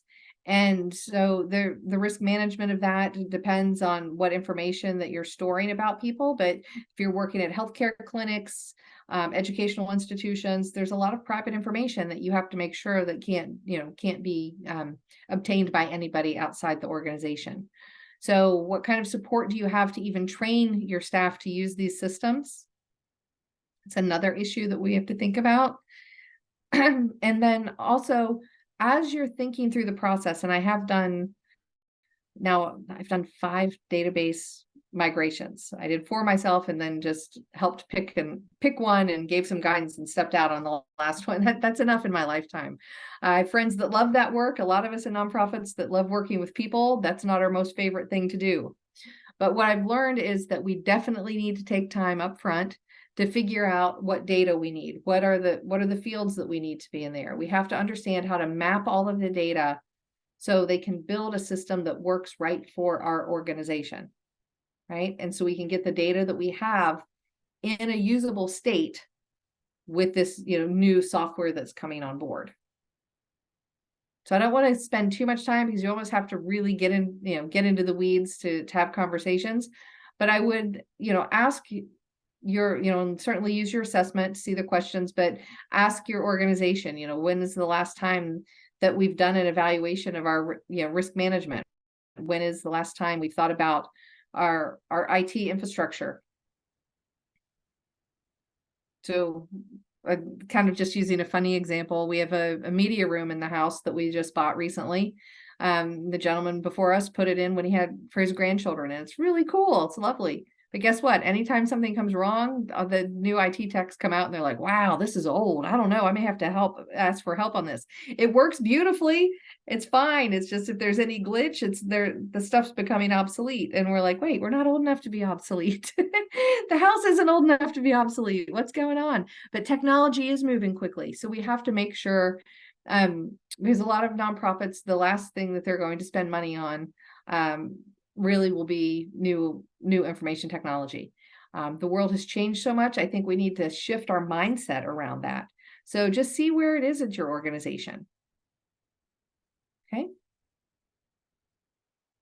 So I've given you some questions for you to think through in these 3 areas. And what I encourage you to do is sit with your site supervisor and identify the urgency that these areas might place. So if you see 2 or 3 areas that could be improved, just say, okay, which ones really would cause a problem for us from a risk management perspective? You want to take care of that first, right? You're always wanting to protect the organization. So start with that and then prioritize them based on the urgency. Okay.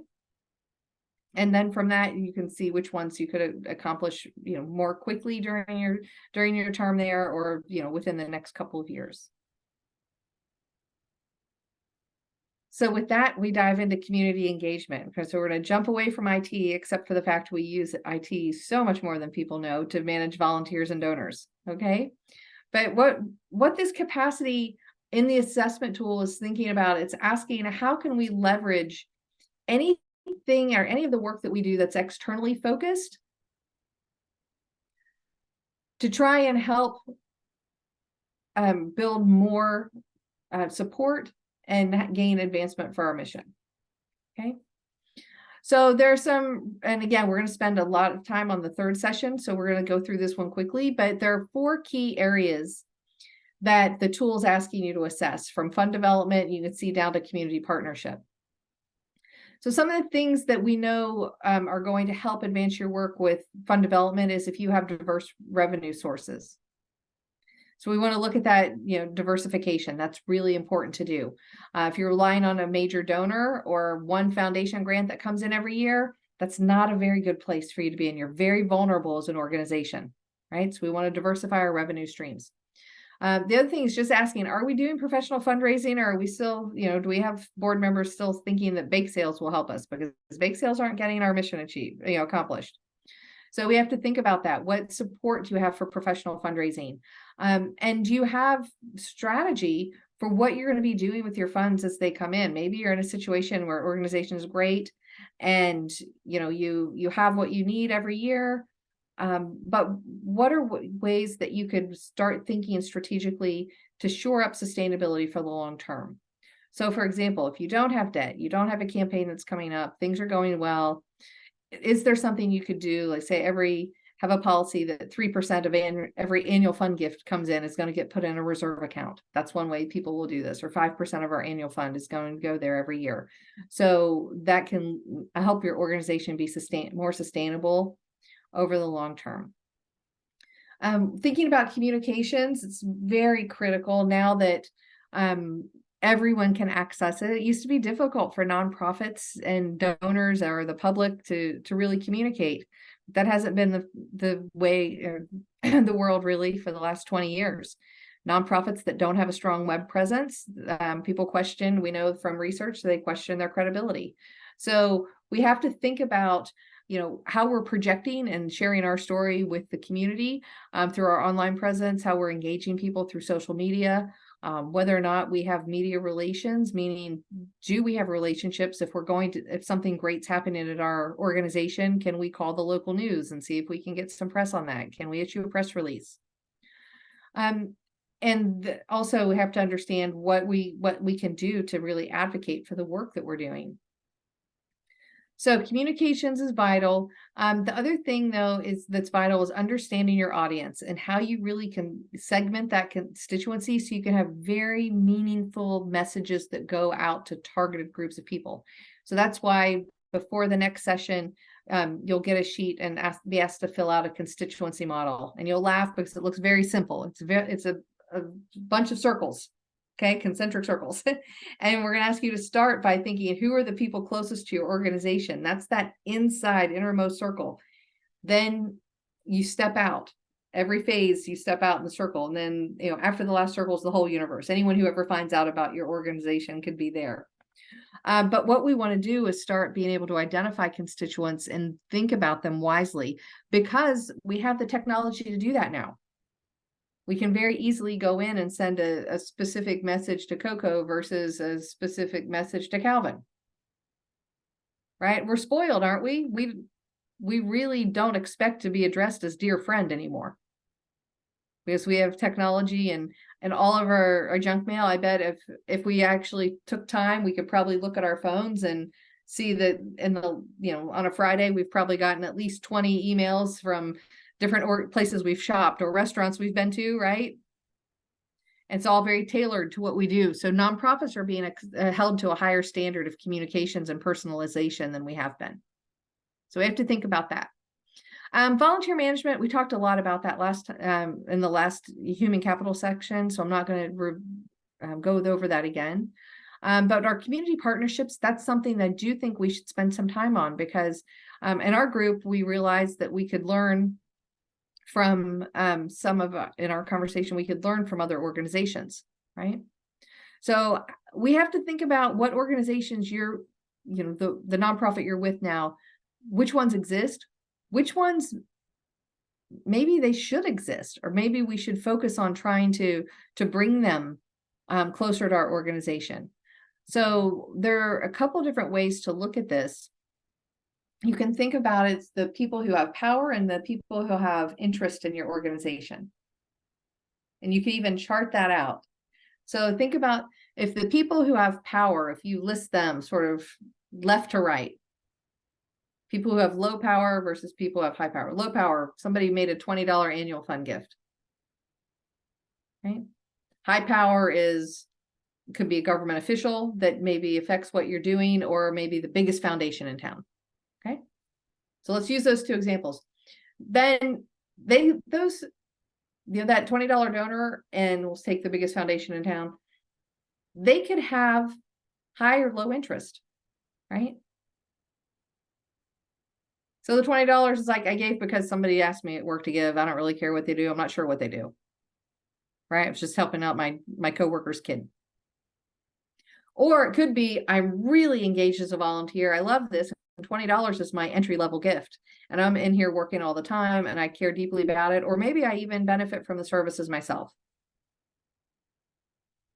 So think of somebody who's maybe in a local theater program and they love being in it. So they make a gift because they love being able to be in the plays. Okay. They don't have a lot of power, but they have a lot of interest. But what we're really shooting for, we'll think about the foundation. The foundation, they could either love you and be the main funder you rely on, but most of the time when I work through this with nonprofits, they have a lot of funders and government officials that they know they have power locally, and they sure wish they had heard of their nonprofit, right? They tend to be weighted way down at the bottom. What we want to do is try and elevate them so they have more interest. So we have to be strategic with our communications about that. How do we reach out to the foundation and let them know what we're doing? How do we reach out to government officials and say, hey, we'd like to work with you on this contract? How can we prove that of the nonprofits in the area, we're the best ones, the organization best suited to provide this service? Okay. So if you take time to really analyze your audience like that, you can start figuring out strategies how to move them where they want to be. So maybe a new, a lot of cities have new mayors and city councils right now. Okay. They were just sworn in early January. So what do you do with your organization then to say, how do we help these new local officials understand what we do? So whenever there is an opportunity for a government grant, that they'll reach out to us and make sure that we're a part of that process. Does that make sense? So we'll just spend a little more time on that next time, but I think it's really important to think about the challenges you have with community engagement. Right now, the organizations I'm working with say that it's really hard to find volunteers, harder than it's ever been. So we have to think about strategies. How can we make those opportunities meaningful and have people excited enough that they want to come back? So any questions on that before we move ahead? Okay. I would just comment that for a lot of our members working primarily in capacity building at nonprofits, this is where they are, is that volunteer management and engagement, as well as some other areas, but that's a big impact for us. Good. So we'll be able to do a lot of good work and have some good conversations to help you do that better at your organization when we get back together in February.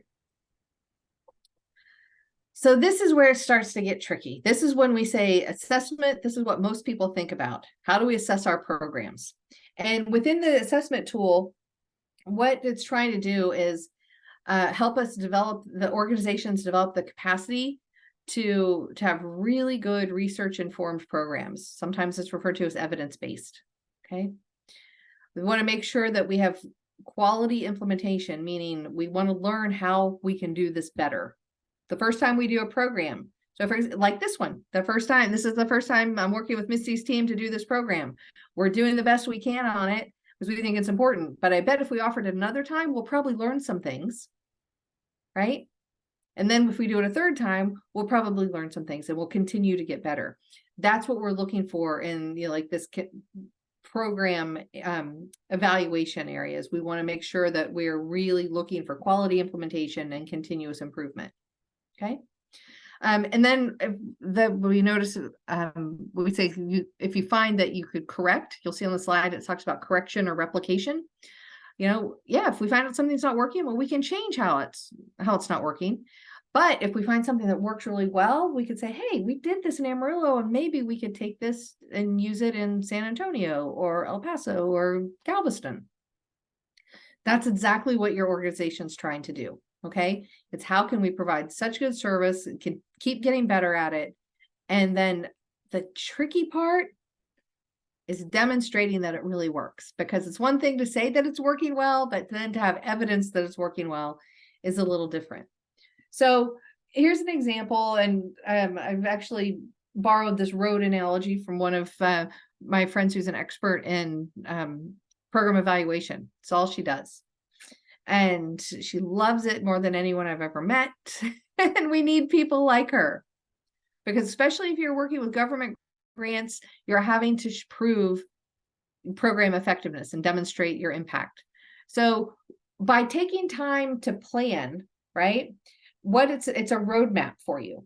And she's saying it's giving us an opportunity to say, if we have these resources, then we do this particular activity with this group of people, that's the middle part, we're going to end up with this specific result,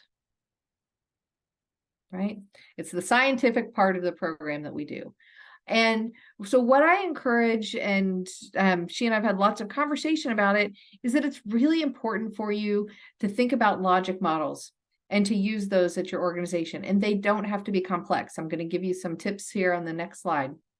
But what those logic models will do is help you understand where you're going, what you really need to do and invest in order to end up with the results that you want. So here are the basic elements of a logic model. So are there people that have maybe raise your hand if you've worked with logic models before?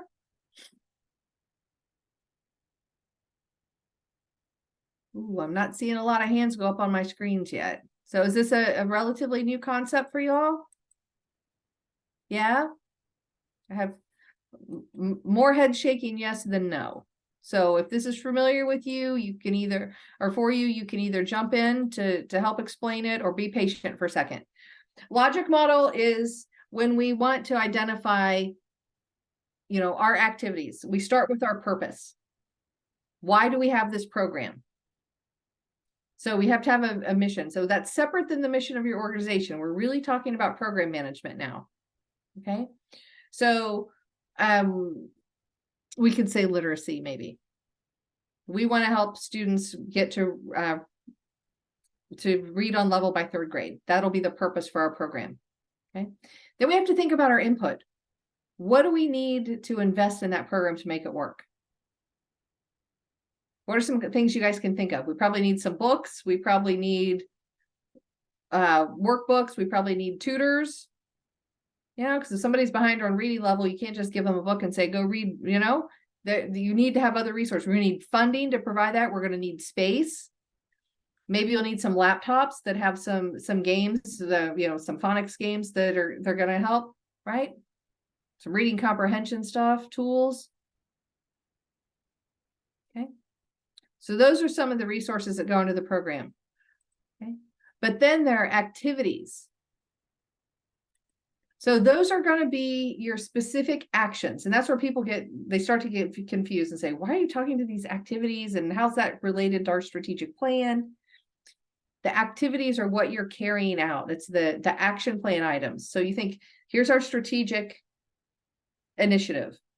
We have this goal. For this particular goal and program, we have a logic model. And those activities that we define under the goal, that's what's going to be there. It's the how we actually change the world. Okay, that making sense? I'm seeing some people that are like, okay, I get it. I saw some relaxation on that. So this is what we're doing. This is what we all the inputs we need.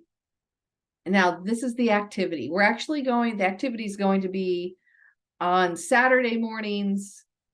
We're going to offer, reading, tutoring at the, the local library. Afternoons, we're going to offer it at the YMCA. And we're going to have specific things. We're going to work on comprehension one day, we're going to work on reading one day, and we're going to track all the students, and we're going to have specific tutors that go to each of those. That's all the detail you put in the activities. The more detailed you are in this, the better, because it gives us something to measure. If we look at the next thing, it's outputs. Okay, so the output, that's telling us what we've actually, it's the easy things that we're going to measure. Okay, output, we were able to train 15 new literacy tutors. We're able to, because of that, we're able to offer programs at now 4 YMCAs and the local library. So we've been able to increase the number of volunteers. It allowed us to increase the number of places that we're serving. We can count the students. That's an easy thing in education, especially higher ed. We'll count butts and seats. Sometimes people will use that too as a reference for churches. They care about some of the easy things that they can count, or how many people are in the pew and how much money goes in the collection plate every week, right? Those are easy metrics. Okay, but the outcome, and that's where it's tricky. Outcome and outcome's a little different. Output and outcome. Output's easier to measure. The outcomes, that's actually the change that all of these things has created. Okay, the outcome is what donors write checks for. It's what inspires people to give. It's what inspires volunteers to come and help you. It's why you get government grant renewed. Okay, so you can count some of the outputs, but the outcome is those 15 tutors. We looked at the students they worked with. The fact that they were able to have training, they actually moved their students from, first grade, 3rd month reading level to 1st grade, 9th month. Or they've moved them up from, 1st grade to a 2nd grade reading level. It's the change that this program, so all the inputs, all the activities, so everything you invested in it, all the work that you've done, that leads to some basic things we can count, but the story we tell is the outcome at the end of it. Are we good? I'm seeing some people that look like it's been very clarifying. Other people are like, not so sure. All right, I'll take it. I've got a couple thumbs up, so we're going to go ahead and move forward. It's really important for us to understand this, because the outcome is what we have to explain to people. And the simple logic model, you can see the image that I just had there. It doesn't get much simpler than that, does it? What's our purpose? And then what do we invest? What do we do? What can we count, and how do we change it? I mean, it doesn't have to have 25 different arrows and boxes on this. It can be very simple. And most of the time, keeping it simple is even the best way to go. So there are a lot of different reasons that we use this logic model I just talked through, and I'm going to let you guys read through them. But essentially, it's going to clarify the work that we're doing. It's going to clarify how we're spending our time, why we're spending our time that way. And it's going to help us answer questions when it comes to, in particular, organizations like AmeriCorps. They want to know whether or not they're making a difference. Anything that's involved with the government, you have to show measurement of growth and progress. So evaluation, that's what logic models make things much easier with evaluation. Okay. And then just helping explain, I think we've talked enough about the grant applications or funders. But the other thing is it's really helpful for orientation. And that's something that I tend to forget about, right? Because I'm always thinking, I'm biased toward the fundraising side of it because of the nature of the work that I do. So I have to stop and say, wait a second, yeah, this is actually going to be really helpful, you know, to explain to a new board, you know, new staff member or a new board member or volunteer, this is how our program works. It's really easy. It's 3 little boxes and it explains why we do everything that we do. So don't think that it's only an external. It could actually, the logic model can actually be used internally for a lot of good things. Let's check the chat real quick. And now what I'm going to ask you to do for your thought leadership around this is to think about how you assess your programs at your organization now. So when you visit with your site supervisor and go through the assessment, it's going to have these 3 areas. It's going to have the program design, the implementation, and also the performance management. And you're going to have that series of questions about each of those. So what I'd challenge you to do is to look at these areas for areas of improvement, just like we have in each of the other capacity functions. What are you guys doing well? What are some things that you need to improve upon, right? And then again, prioritize what you're going to need to do within that space. Because sometimes we don't know how well a program's going. It's like, and one gift of now that you understand logic models, if your organization that you're working with now doesn't have any, that could be something that is very strategic that you could leave at the organization. As I sat down and did logic models for our overall mission and for 3 of the programs. So now anytime people write a proposal, they'll have those that they can use. That would be really a useful thing for you to leave behind. I'm actually doing a capacity building proposal. I'm going to email it when we hang up as soon as our call's over. And guess what I did? I built a logic model in it. It's simple. It fits on a regular, you know, portrait page. But what it does is it shows very clearly to the foundation we're working with, this is what we're doing. This is how we're going to do it. These are the resources we need, and this is the outcomes to expect. And then I have a little narrative under it that says, this is how we're evaluating it. You know what? That makes program officers very happy, very, very happy, because they don't get that very often. So if your organization is one that's using logic models in your communications and grant proposals, it's going to add credibility, and it's going to allow you to have a conversation with the program officer and hopefully be able to lead to even more funding, which is what ultimately we all benefit from. Goodness. Let's pause and see if we have some questions.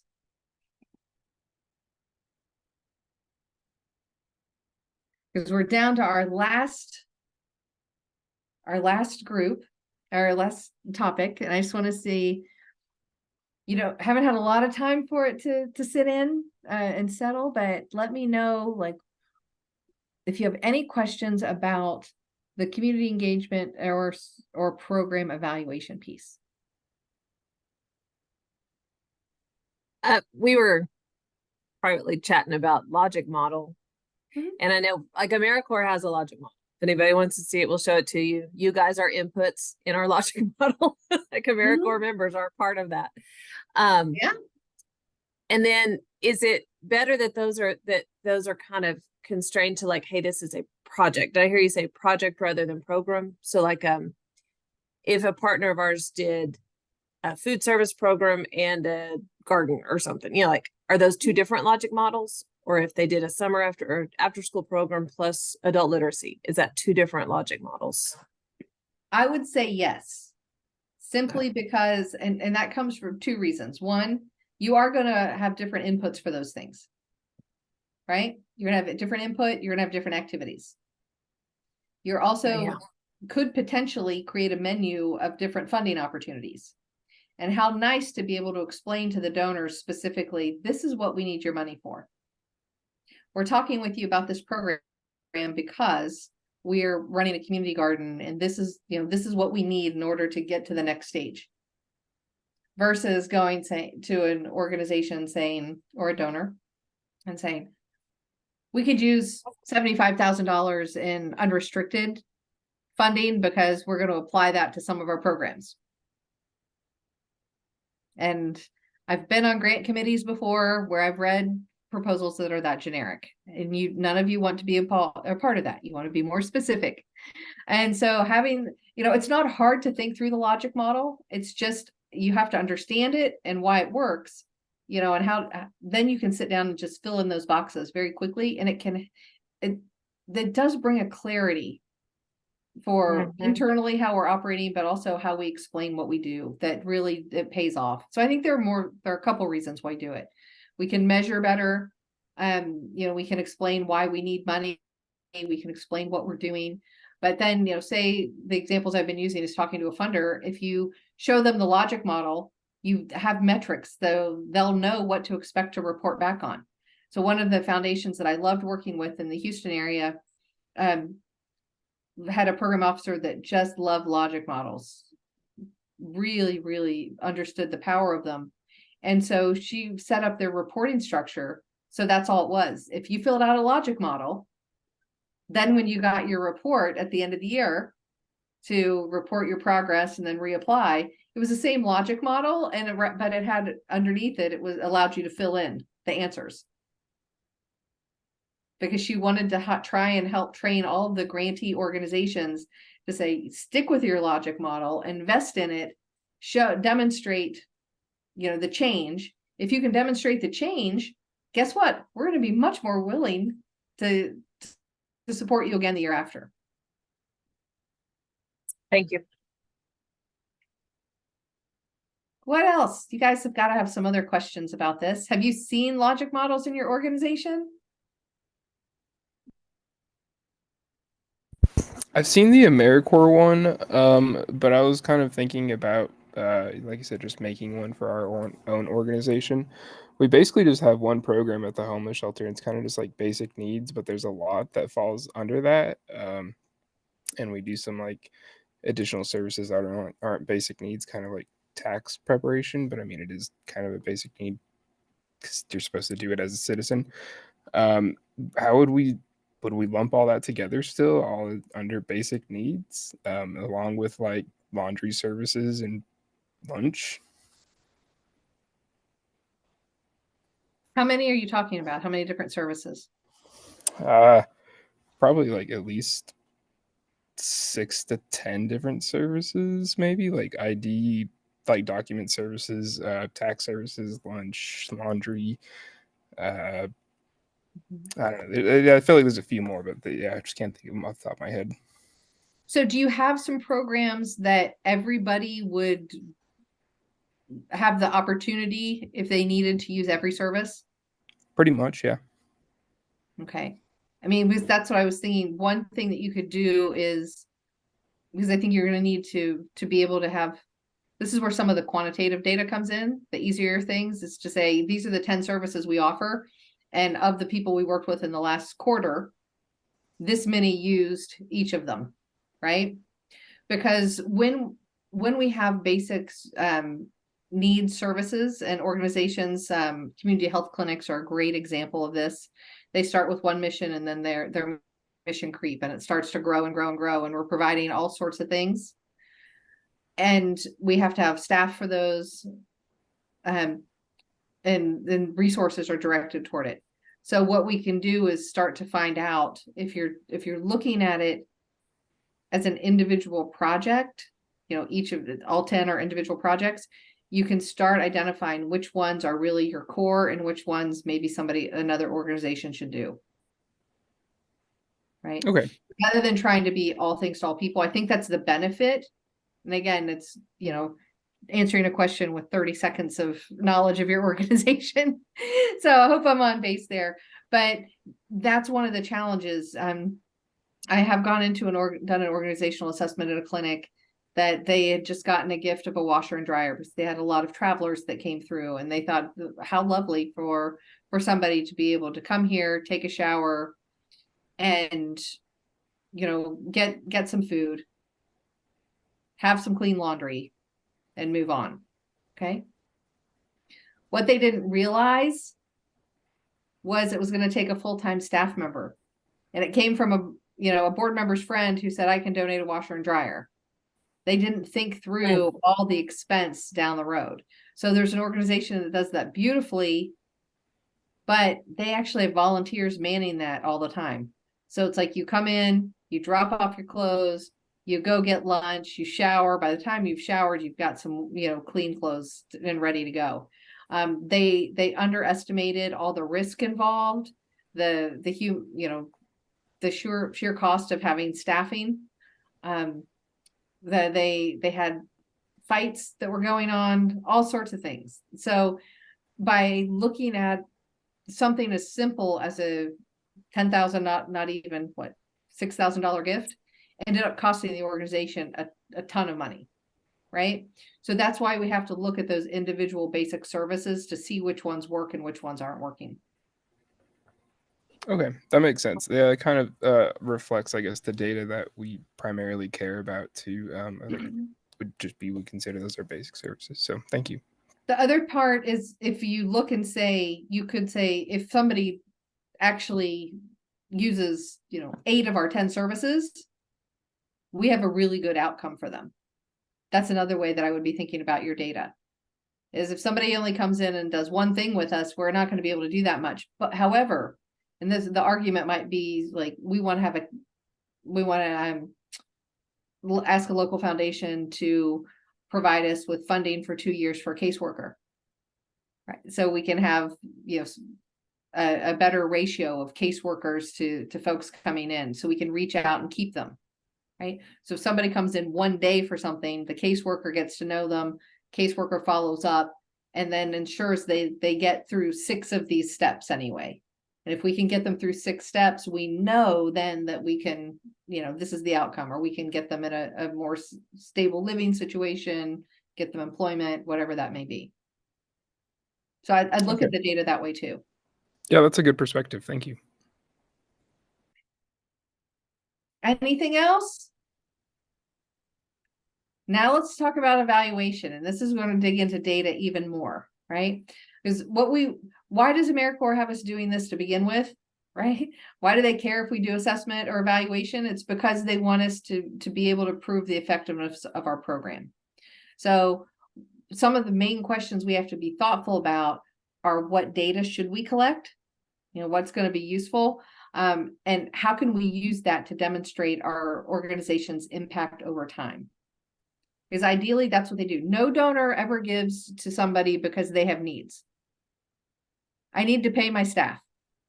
I need a raise. I haven't had a raise in 7 years. I've actually heard somebody do that in a solicitation before. Like, none of our staff has had a raise, and I haven't even taken one in 7 years. So I wanted to say, stop. They don't care. I mean, they do. They might feel bad for you. They may have some empathy.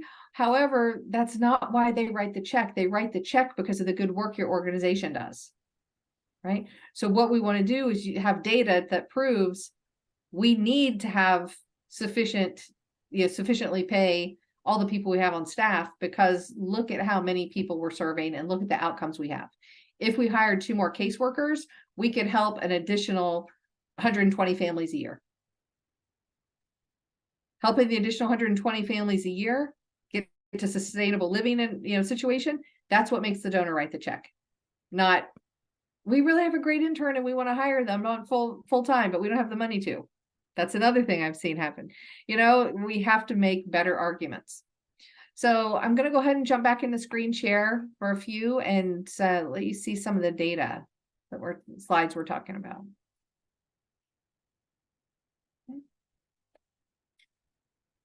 And this is our last one to get through today. Woohoo.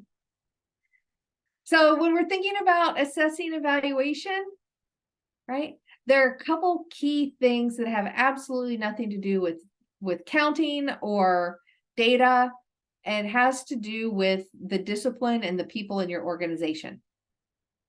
Okay. So look at this first bullet point. You can circle that one when you have the slides. You want to develop a culture where evaluation is just considered a normal part of the process and it's not punitive. You'll have some folks that have grown up in an environment where continuous learning wasn't the driver. Instead, it was a really stressful, punitive environment. And they're really nervous about having their results shared and counted. We have to be able to create an environment that says, hey, we're doing these evaluations because we all want to get better together, and we want to be able to, bring in more resources, help serve more people. This isn't something you should be afraid of. There's a lot of psychology behind that, and it requires really clear communication about why we're asking you to check off every single little box and tell us all the little details that we're asking for. Okay. Another reason is, aside from not wanting your staff to be nervous that you're collecting all of this data, or staff and volunteers, you also want them to understand how powerful it is and to get them on board, and knowing that this could really be useful and a competitive advantage for your organization. You want to be the organization that submits a proposal with all sorts of data and blows away the decision committee, as opposed to the organization that says, we've been around for 20 years and we do really good work and would like you to renew us our 20,000 because you give us 20,000 every year. That's not persuasive. The first organization that can provide data that says, this is what we were able to do with the money you invested last time, please invest in us again. Okay. The only way you get that data is if the people who are collecting it are thoughtful and care about it. So that's the other thing. It's not this that you just don't want them to be fearful about the data collection and, oh my goodness, maybe they'll say I'm not doing my job. But we need to know that the data that's being entered in is being done so thoughtfully and carefully. As I bet all of you have heard the phrase junk in, junk out. Right? If we have terrible data that goes in, then we're not going to have, clear, persuasive data that we can share in any sort of impact report. Okay. So we want to be thoughtful. We want to know what we're going to evaluate, and how do we get that? We can pull that straight from the logic model. We're evaluating our outputs and our outcomes. So then you get into data planning and start thinking about, oh my goodness, who is it we should be gathering this data from, and what data should we be asking for? Which data makes sense? Not just because you can count something doesn't mean that it's meaningful, right? So we have to think about what's important for us in the data collection process. How can we get information in a way that it's also we're getting candid answers? What if somebody actually had a really terrible experience, but they were just so grateful that you helped their family that night that they don't want to say anything negative? Right? So then you get, because often we'll see as one of the qualitative or an attempt to get quantitative, organizations will use surveys. And so if you were in a situation where the nonprofit helped house your family overnight and gave you food, do you really think that the individual is going to feel comfortable making some really negative critiques? Some people are always happy to do that. But do you see where the bias could enter into the evaluation process on things as simple as like client satisfaction surveys? There's a lot more data that we can collect than just those. It doesn't mean that those aren't completely invalid. Sometimes they're very helpful, but you have to know that that's only one metric. Okay. So you also have to make sure that you're measuring and explaining how the work you're doing is having an impact on the community. Okay. And the last piece of this is really understanding how to use the data that you're learning internally to constantly help that organization get better. And that's where it comes back to Collins and us striving for continuous improvement. Okay.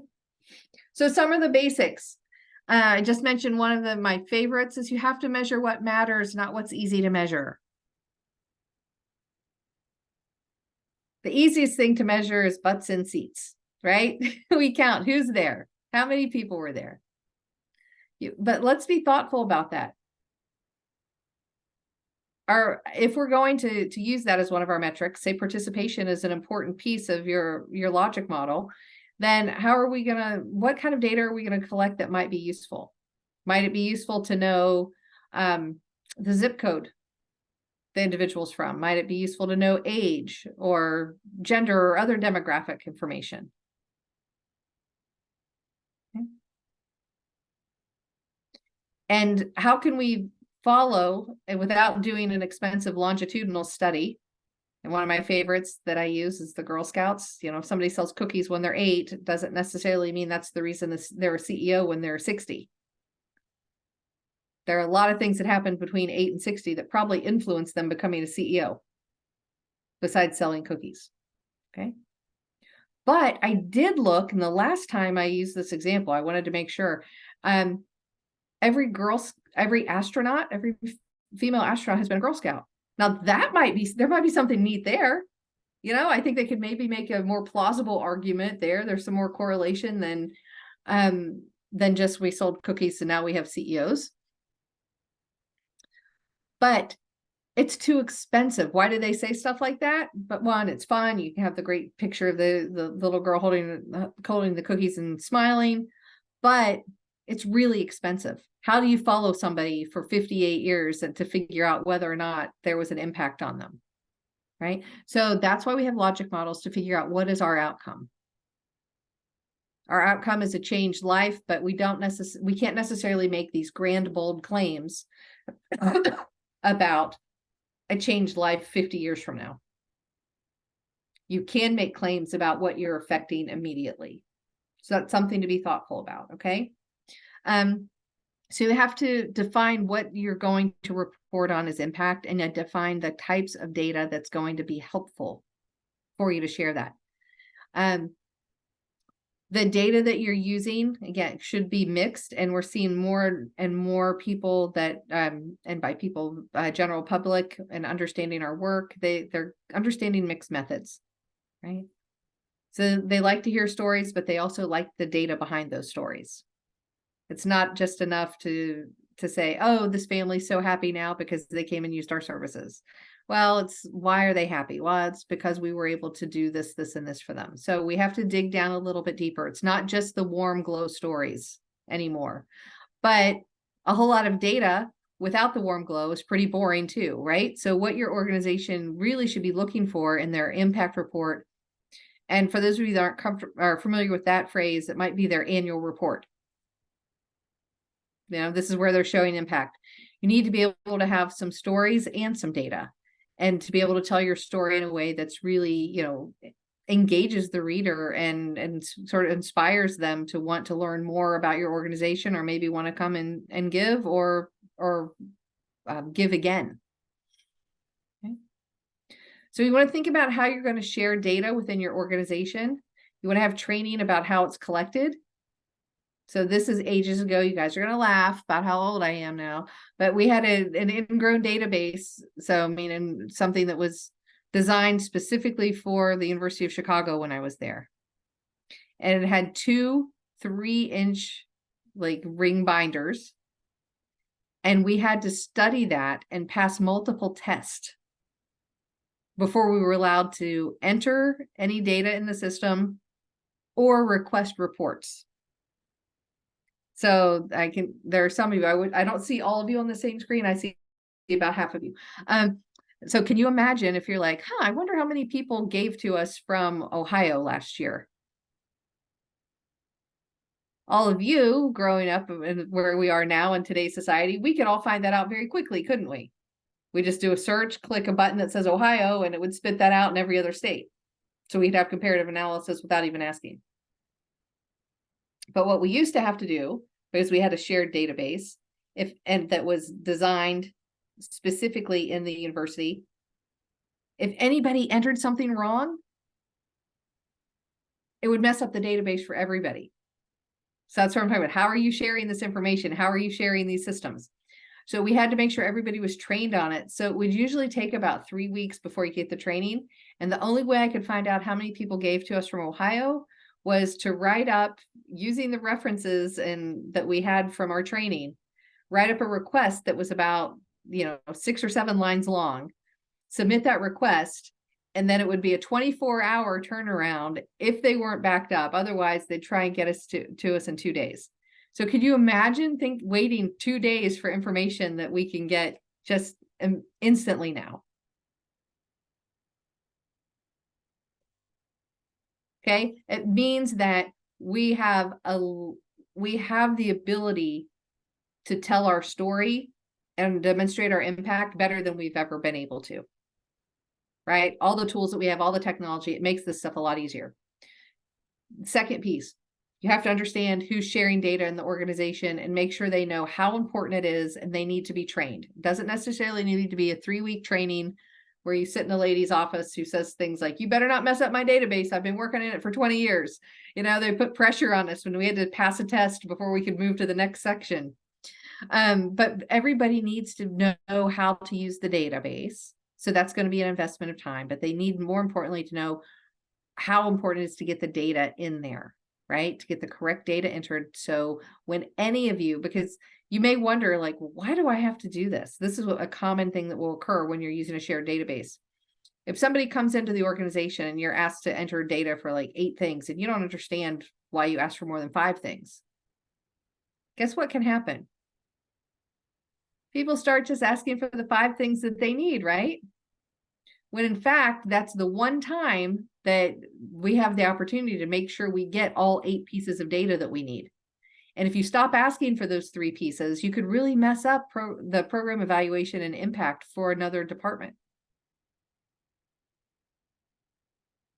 Okay. And then we also have to be able to understand how to use any of the data that we pull, assuming that the last few minutes has been about making sure we don't put junk in the system, right? So we have really good data to use. And this last piece is understanding how we're going to take that good data and actually make a case in the community that, hey, we're relevant. We are changing the world over here. You want to be on board with us. You want to either volunteer with us, give to us, support us, advocate for us when you go to Austin. Okay. So you have to think about how we're going to use data to share it. So you're going to think about all the stakeholders that you're going to share the data with and also collect the data from. Okay. Then I've given you a couple ways that you can collect data here. There are all sorts of ways, but focus groups and stakeholder surveys. We've talked about how surveys are easy, but they're not necessarily always the best way. Sometimes you want to get in front of groups and have listening sessions and do some general data collection from people in person. But you need to have one person that's really dedicated in the organizations. So I challenge you to see if you have that at your organizations now. Is there one person who's really in charge of making sure that we're getting the data reports that we need, that they're timely, they're accurate, we've got good data hygiene, and that we know that when we create results or we have a dashboard, that's information we can really count on, right? Because you have to maintain the integrity of the data once you start using it, okay? The other thing is, with all of this talk about data collection and constituents, you have to make sure and also maintain their privacy. If you tell somebody they're doing an anonymous survey, the next time they come to the clinic, the doctor shouldn't say, well, I can't believe you gave me a really nasty review last time you were in. I thought I was helpful to you. That sort of thing can happen, right? So you have to make sure and have checks in place to make sure that you are maintaining the integrity of the data collection process. So I've given you a list of some documents that are useful. Sometimes you can look at current annual plans for ideas. If they haven't done an annual impact plan at your organization, maybe look at some competitors, because you can see annual plans or impact statements online, or impact reports is what they're called. And you can get some ideas for maybe how you should be starting to measure your data. But looking at needs assessments in your communities that have been done, being able to have that data, we have the data that this is important in Canyon, for example. And so this is why we want to expand our program, because we have this evidence, right? And then we're going to show, based on the programs we run, how we make a difference. Okay. So we've talked a lot about internal, but there are also external sources for data. Okay. So here are some examples for you. The aspirant organizations I just mentioned, but also you can use general industry surveys.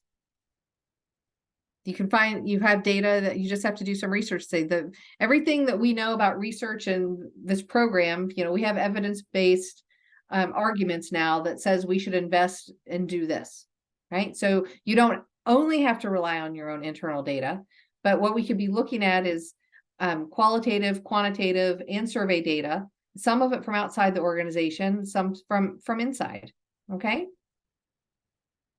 And that also, it's some of the stuff on the right side I've talked about earlier today, and like benchmarking with other organizations and understanding GuideStar. And getting close to wrapping up here. Remember that one of the primary reasons we have data is it's ultimately to tell our story. Okay, so we have to put it in context. And my friend that teaches us all the time, she uses this picture, so I'm happy to give her credit for that one. Some of you may have seen it online, but data is different depending on how you use it, right? Without analysis, it's just a big pile of Legos, right? But you can think about, how do you sort the data? Do you arrange it? Do you present it in a way that's really appealing and helps people understand? Or do you actually add a story in behind it? And then you move from the pile of Legos to this lovely little house at the bottom. Okay, so this slide's helping us understand the context of how we use the data really does matter. Okay, and on this one, I've just wanted to sort of reiterate what AmeriCorps wants you to think about with evaluation. So that's in the left box. Okay, the reason evaluation matters is because we can learn from our activities. Okay, that's going to drive our effectiveness and our success. Also, if they are willing to share what they found through evaluations, they can share it both internally and externally to continue strengthening the organization. So that's why AmeriCorps wants us to learn about it. And then I've given you some questions on the right to think about with your site supervisor. How are we using our data now? Are we using it for continuing learning? What are the barriers to us being able to collect data and maybe use it across the organization? Are there barriers? If there are barriers, who can we go to help make sure we remove those so we can use our data to make our organization a lot stronger? Okay. So with that, I'm happy to answer questions, but for those that have to jump off, I will wrap up real quickly. Our next session you'll see is February 9th, and we are going to be talking more about the community engagement and specifically focusing on how you convey your vision, mission, and values to others. Okay, so to prepare for that, one, I'm going to ask you to complete the reflection form, and that you do have a reflection sheet that Allison should be able to get you. And it is asking you to think about a few things. One, how, why is it important for the organization I'm with to commit to evaluating capacity and what we do? Asking you again to identify some personal commitments, like what can you do to help the organization you're with now evaluate its current capacity by using and relying on the AmeriCorps tool that you've been given. And the other is to think about your personal action, to saying, what can you do before our next session with your site supervisor to prioritize and address some of the capacity challenges? Because we've got these 5 really big capacity areas. So, going through the assessment tool, what can you and your site supervisor determine would be useful for you to really work on during the rest of your time with them?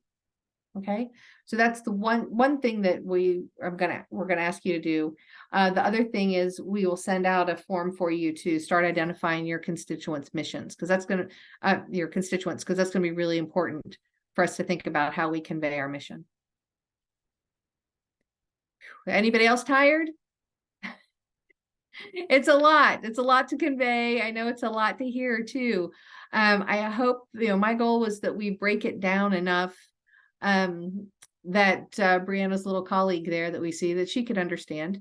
No, want to try and break it down so you guys can go back and actually look at it, right?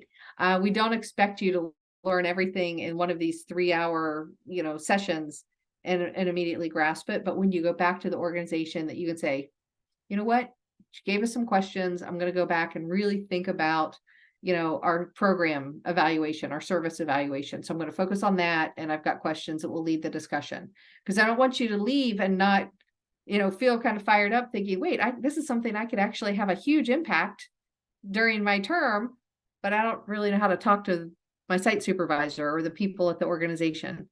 So hopefully those questions will lead to the sort of guide those conversations for you. So with that, what questions do you guys have? How can I help before we head off into the weekend? Have you seen artificial intelligence being utilized in the nonprofit sector? Oh, absolutely. You know what? We've been using AI for a long time. We've used data analytics in development for a really long time. So I there's a lot out there. We're using it in human resources as well, just like the corporate sector. But in most way, we're using AI in just about the same way that we see corporations doing it, right? We can use it to help develop marketing materials, use it to display our data. One of my students the other day was telling me, why do you spend time on PowerPoint? You should just talk for 5 minutes and then say, dump it in AI and say, create my slide deck for me. And I was like, oh, really? I never thought of that. So I think we're all still learning, but we've been using predictive analytics and fundraising for 15 years. Yeah. So data's been had a big part of it, particularly on the fundraising and communication side of what we do. So let me know if you find cool ways to use it. Do you have resources that will teach us about how to write grants? I am not covering grant writing in the sessions that we have. So I think Misty said that you have somebody else that will be working with you on that, but I'm not doing any fundraising stuff with you. As far as just resources, there are a couple really basic grant writing books that you can get that kind of walk you through the process. And if you're talking, are you talking government or private? So private grant proposal is, a private grant proposal is a really great, it's like a well-constructed, persuasive story.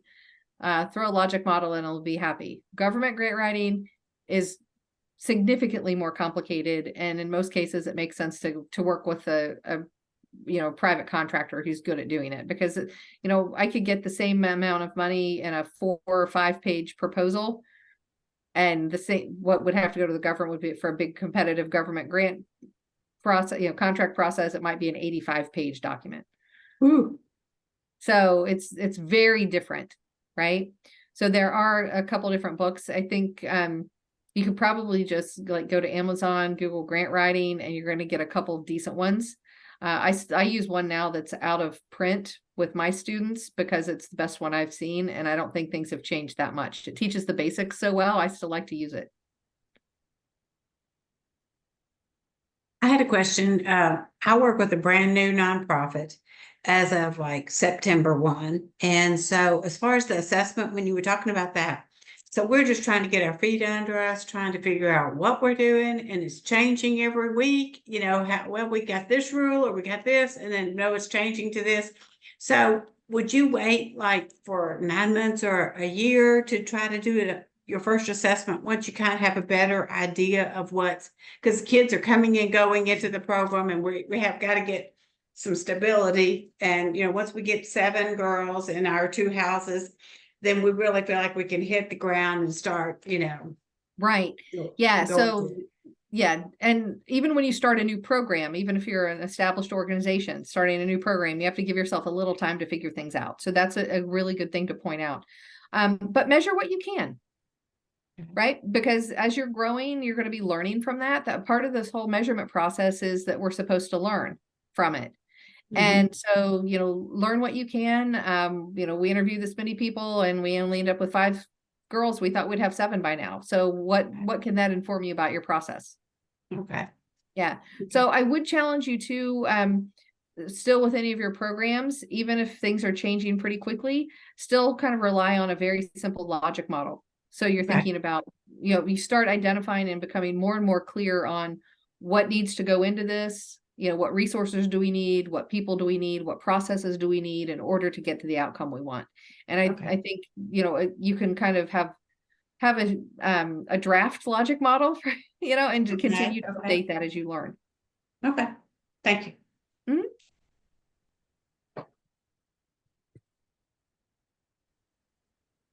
Anybody else? Today was a lot. If you're feeling overwhelmed, I've done this for 25 years and I have a PhD in it, and I feel tired today. It's a lot. This assessment tool, though, it's very good. I've never worked with it before. And I've spent time, Misty and I were working on it last fall. She sent me the data. And as I was going through saying, this is really well thought out, no tool's ever perfect, but I thought it seemed like it was clear and could be very helpful to organizations at whatever stage they are, particularly, early organizations, mid-sized organizations, to say, okay, this can help keep us on track if we haven't been doing assessments. And it seems, easy to understand.